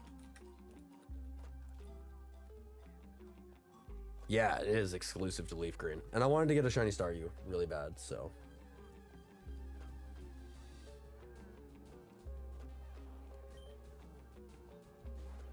You're on 130 hours? Or 130 resets, because 130 hours, oh man, I pray that you get it soon. I know there are people who still have not left the lab since the games have come to Switch, so I completely understand. You should have them do whatever color you like. I've gotten compliments from tattoo artists because I went with blue, as it's not normal. Black and red just works really well, but everyone goes red. Yeah, and like I feel like it would be cool, like I almost feel like it could be cool doing multiple colors, kind of like how you were saying the red and the blue.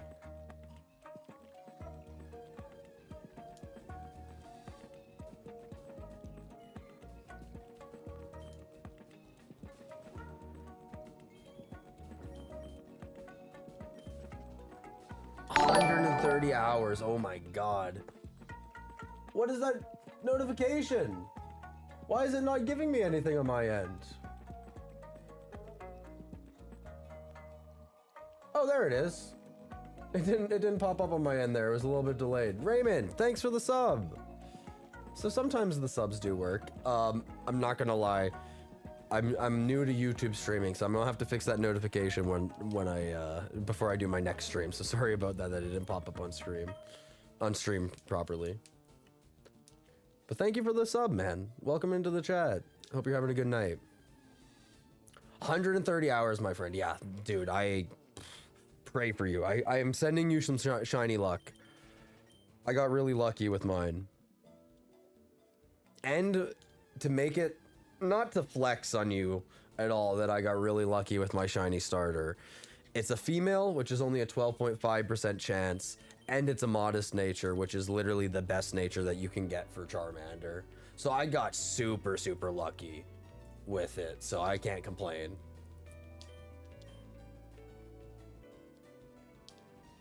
Staryu's pretty awesome, high key. Yeah, no, I love Starmie is one of the strongest Pokemon in Gen 1. It's super strong. It has a lot of type coverage as well. What's the Pokemon you're hoping for the most to be shiny? Honestly, the Caterpie or the Metapod. I really want to use Butterfree on my team this playthrough. I haven't used Butterfree before.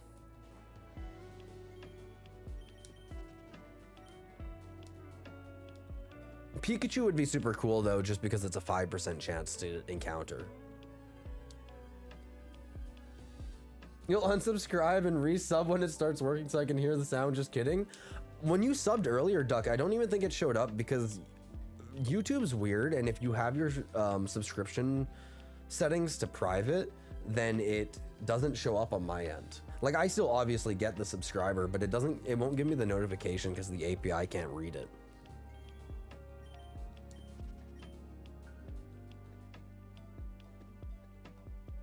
Perfect shiny right there. With the which one? Sorry, the Butterfree? Oh no, sorry, probably my my Charmeleon. Sorry, yeah. No, it is literally a perfect shiny. Besides like the IVs. The IVs aren't great, but I can't complain too much, so. You definitely want to hunt an all shiny team too. I really want a shiny Slowpoke. Yeah, the goal is to get an all shiny team for this playthrough. I also am planning on doing Deoxys, Articuno, Moltres, Zapdos, Ho-Oh, Lugia, all of those shiny hunts, and I'm thinking about it. So the reason that I went with Charmander in general, I actually would have rathered shiny hunt Bulbasaur, but I wanted to get shiny Suicune potentially. It's a longer hunt, but shiny Suicune is such a cool shiny.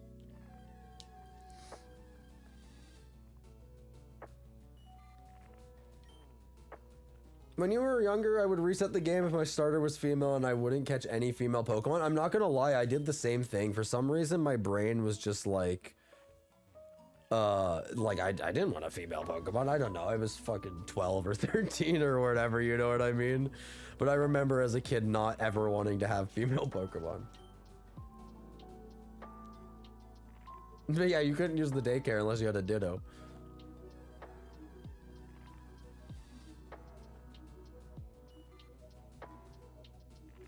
All Gucci just yanking your chain. You're good, yeah. And yeah, Starmie whoops ass. Probably the best Pokemon, in my opinion, in Gen 1. It's just so strong.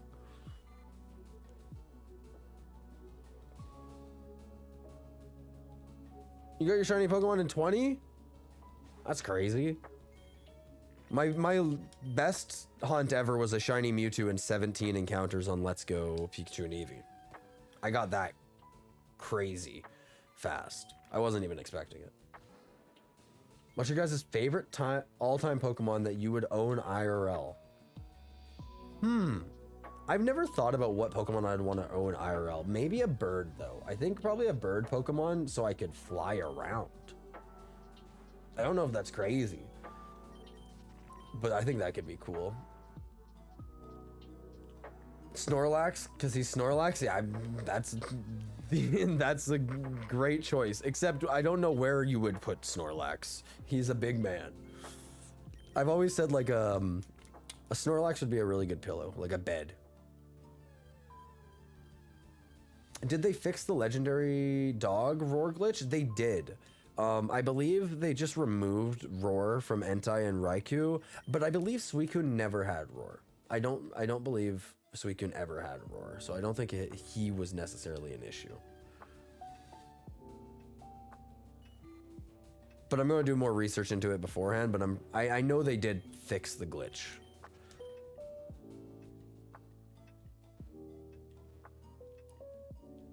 You'd maybe choose Growlithe because he's the best fire dog at the moment. Honestly, yeah. I think the dog Pokemon would be high up there for sure, just because of the fact that it's like, yeah, it's my dog, and he's cute, and he can catch you on fire.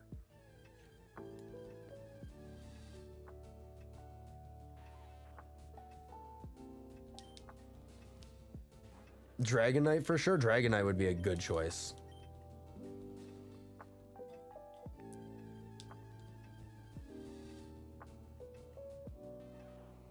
Dragonite would definitely be a good choice because yeah, you could fly. I don't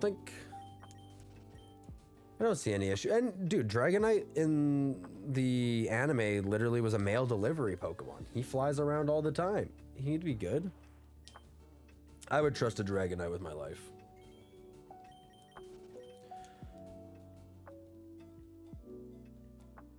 Between Snorlax and Starmie are the goats of Gen 1 for you? Yeah, they're both super goated. Snorlax is sick, and I was kind of... Part of me also wants to do a Snorlax hunt, but I don't know. There's so many hunts I want to do.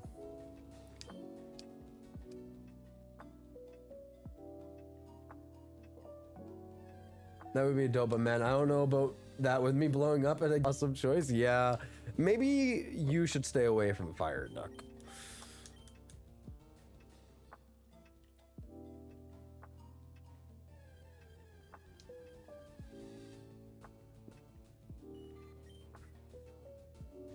I'd make room for Snorlax.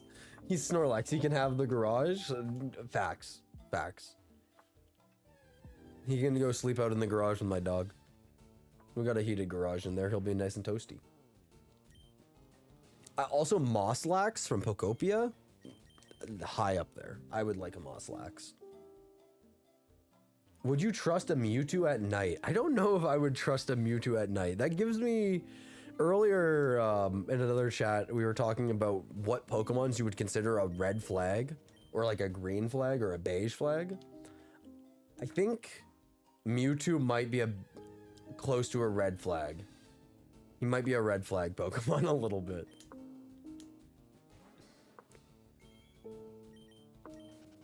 With Meowth, you could never work again with Payday. Facts.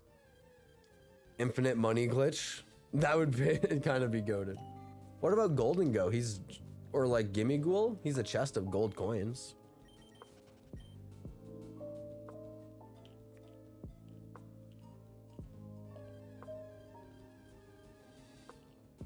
And Meowth is just a cat, so it's like a bit easier to be like, yeah, he's just my cat. Don't have to explain what this weird Pokemon thing is.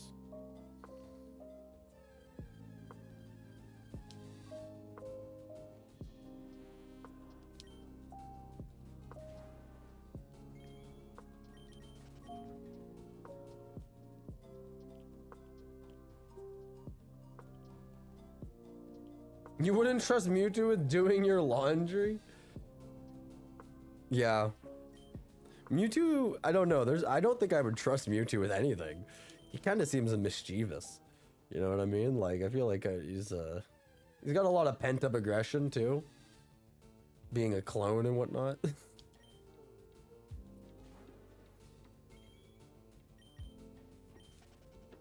Shiny Gyarados is a classic, too. I really like Shiny Gyarados in Fire Red and Leaf Green because he has a kind of an orangey tint to him. He's not bright red like he is in some of the newer games. He's a bit more orange, an orangey red, like a salmon almost. He's more like Magikarp's color, but like a tiny touch more red.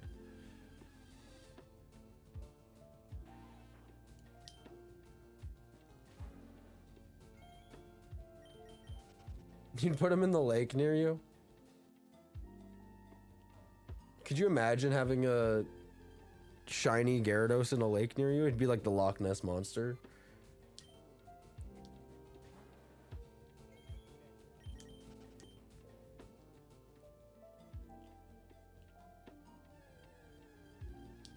You wouldn't trust Ash's Jigglypuff.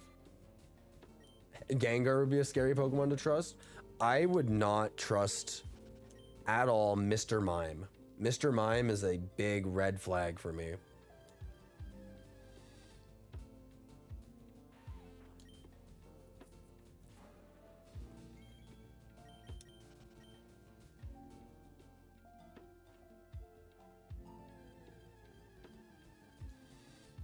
You had that thought in your mind for years. It would be cool that you could just abuse, not abuse, but utilize Meowth for infinite money. It's smart. Thinking outside the box. But also you could have the argument of like getting like a Buzzwole in real life and just robbing a bank, because who's gonna stop a Buzzwole? You know what I mean? Also infinite money glitch. Albeit a little bit more illegal. But also, I feel like Payday is just kind of money laundering from Meowth. There's got to be some kind of pyramid scheme he's got going on.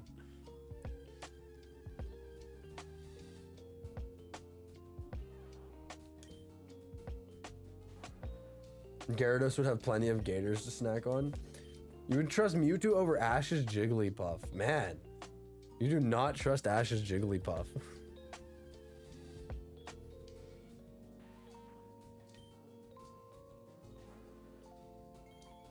He's gonna have a basement full of Meowth spamming Payday. Yeah, I want to get a pet Meowth and a pet Ditto, and I'm going to have 100 Meowths spamming Payday. I will be the next Jeffrey Bezos. Move over, Bezos. I'm next.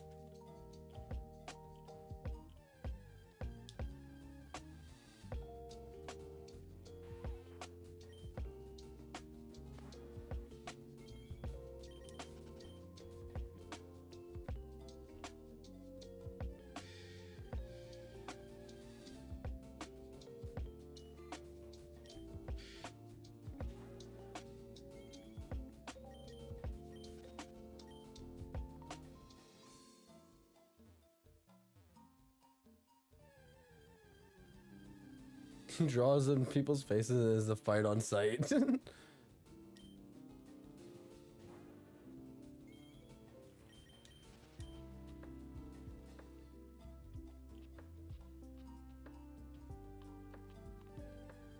Dude, Ash's Jigglypuff was annoying spamming Sing whenever they ran into it. Dude also never misses Sing. Yeah. Sing spam is the worst thing in the world. You finally wake up, Sing. Sleep is probably like the most annoying status condition in Pokemon.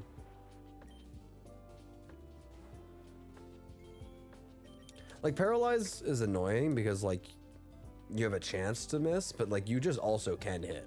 And sometimes you just don't. Like sometimes you just don't miss. Like you'll hit like 5 moves in a row and just like, okay, well, I'm paralyzed for nothing.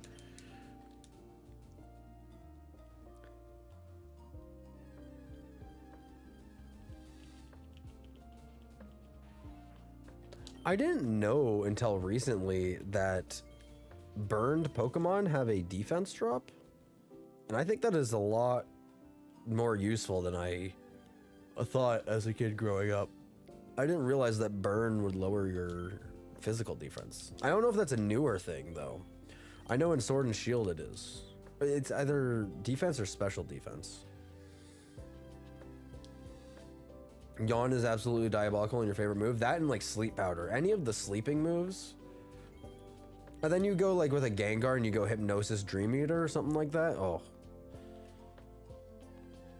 It's gonna fall asleep, it's gonna whittle you down, and it's gonna heal itself in the process.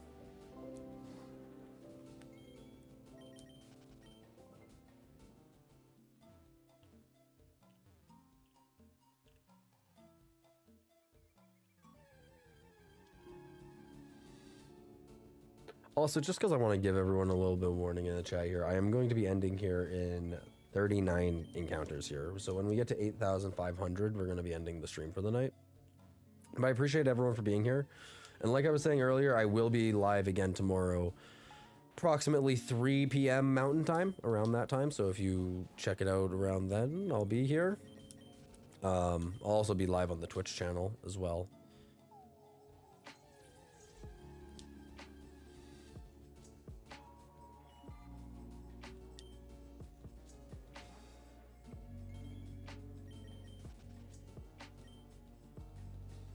It's worse than Paralyze in your opinion? Like, I wouldn't want to burn a Pokemon that I'm trying to like catch or anything like that.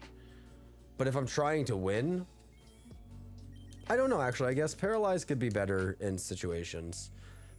Doing a lot of Dynamax Adventures lately, I didn't realize burn was as useful as it was.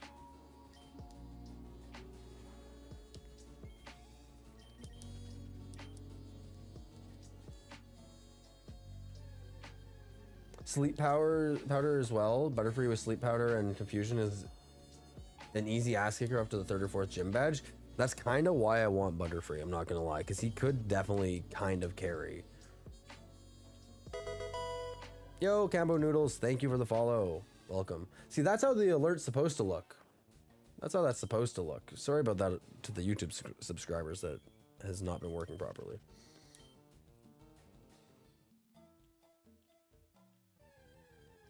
You'll probably be at work when it gets to that time tomorrow, but I hope you do good. Thanks, man. I appreciate it. I hope you have a good day at work tomorrow. I mean, I hope maybe you'll catch me live afterwards. Like I said, my schedule is not the most consistent, so sometimes I start later than intended, and sometimes, like today I wanted to start around like 3 and I didn't start till 7, so hopefully that doesn't happen again.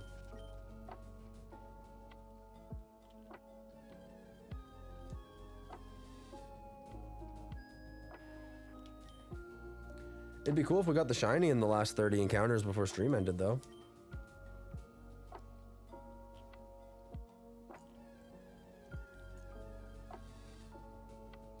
You saw the ding.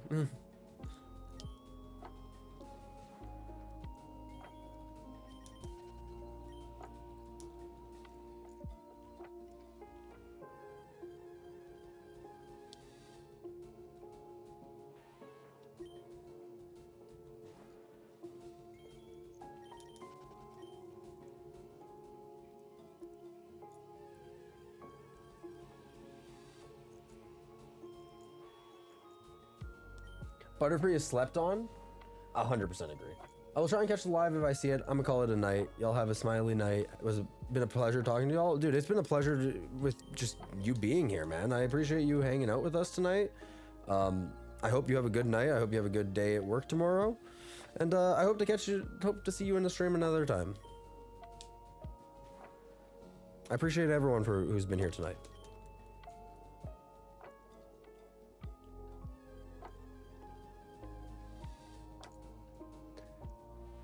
We have limited time on Earth. You want to spend it chasing shiny Pokemon? I don't want to spend my time watching it. That's fine, man. You don't have to. You're on YouTube Shorts. You could scroll away. You didn't have to stay here and comment that. Hope you have a good night, though, Halo.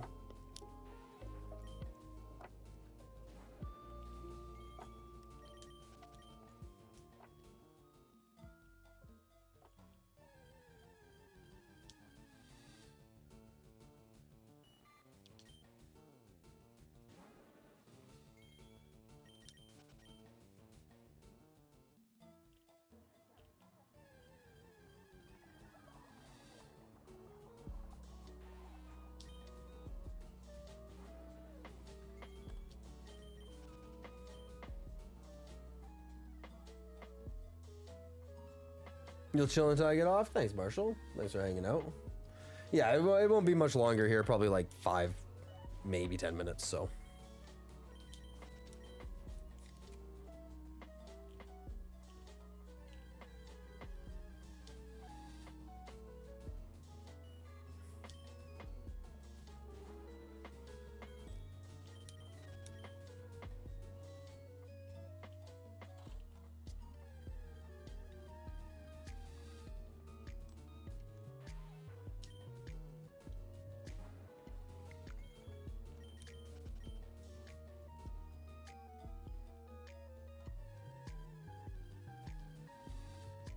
Halo's just a hater. Dude is miserable with his life and hating on people that actually have the patience to shiny hunt because he can't get one himself.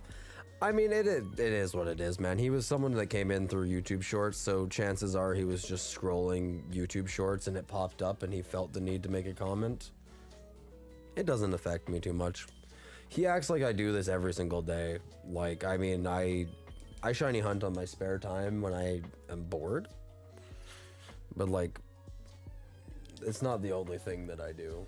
So, I don't know. It's a weird comment to make, but it doesn't bother me too much.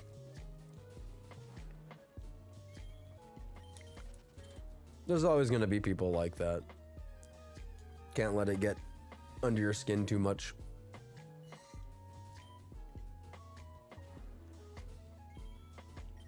But yeah, he's definitely never got a shiny. Or he reset over a shiny starter or something like that and he's mad about it.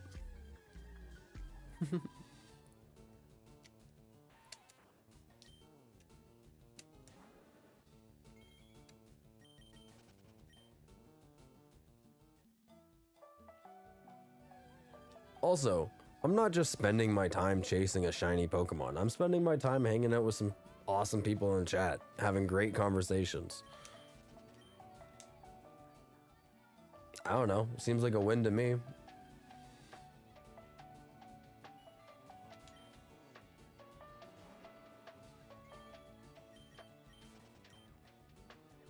You're not gonna lie, that's how I found this channel, is through YouTube Shorts, but at least I never threw hate like that guy. And I mean, yeah, like I'm not gonna lie, a part of the reason why I'm streaming on YouTube Shorts is it's a great way to branch out and expand on YouTube and just social media in general because so many people watch it. But yeah, there's always gonna be people like that, so. I'm a W dude, man. I appreciate it, man. I try to keep a good attitude, good vibes.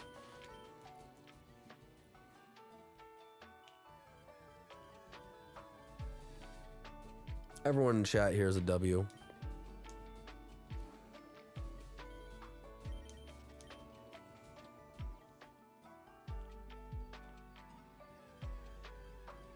This is only my third YouTube stream ever, so I'm just happy with how they've been going, you know?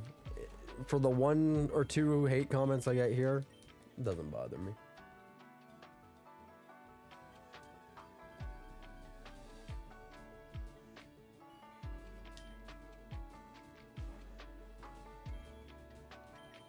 Yo, what's up, Jose Garcia? Welcome in, welcome in. You're unfortunately kind of catching us at a late time. We're catching the end of the stream here. You know, we're going to do our last 7 or so encounters here.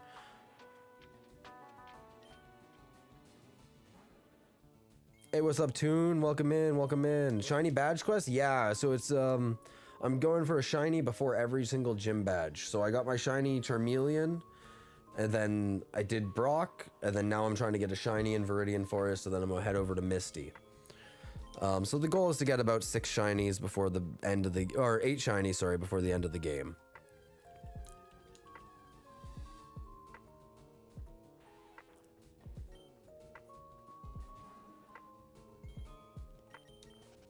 You just found a Growlithe, you're hoping to catch it? Hell yeah, man. I hope you catch it.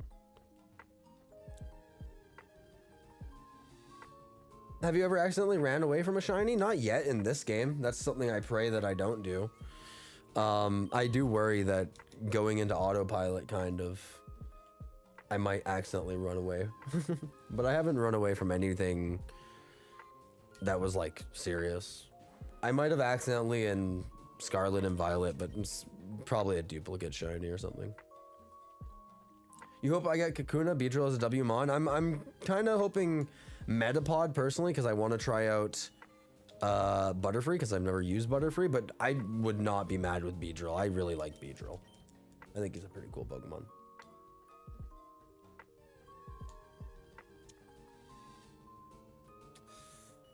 And that was encounter 8,500. So we are officially over odds, chat.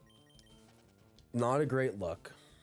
Not a great look, but I know it's going to be a long hunt. We're 52 hours into this hunt. So it took me about 50 minutes to do Brock and all the other stuff that I did before I started shiny hunting here. So we're about 51 and a half hours into this hunt.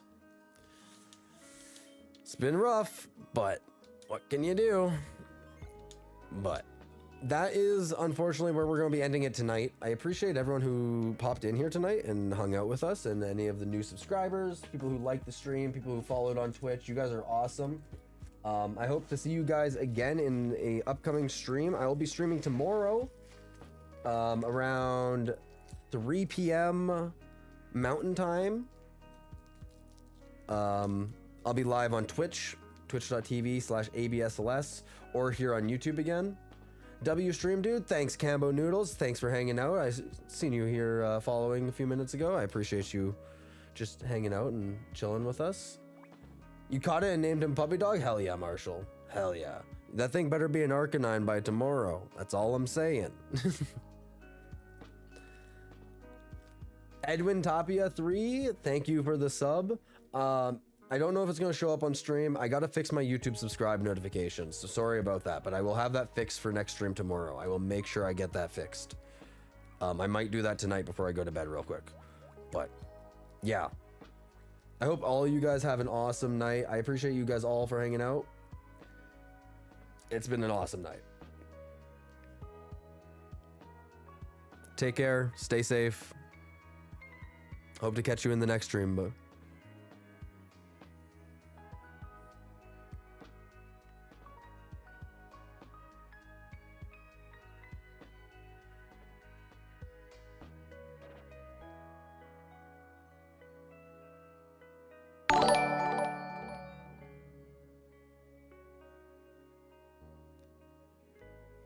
there's that broken notification I was talking about. Thank y'all. Have a good night.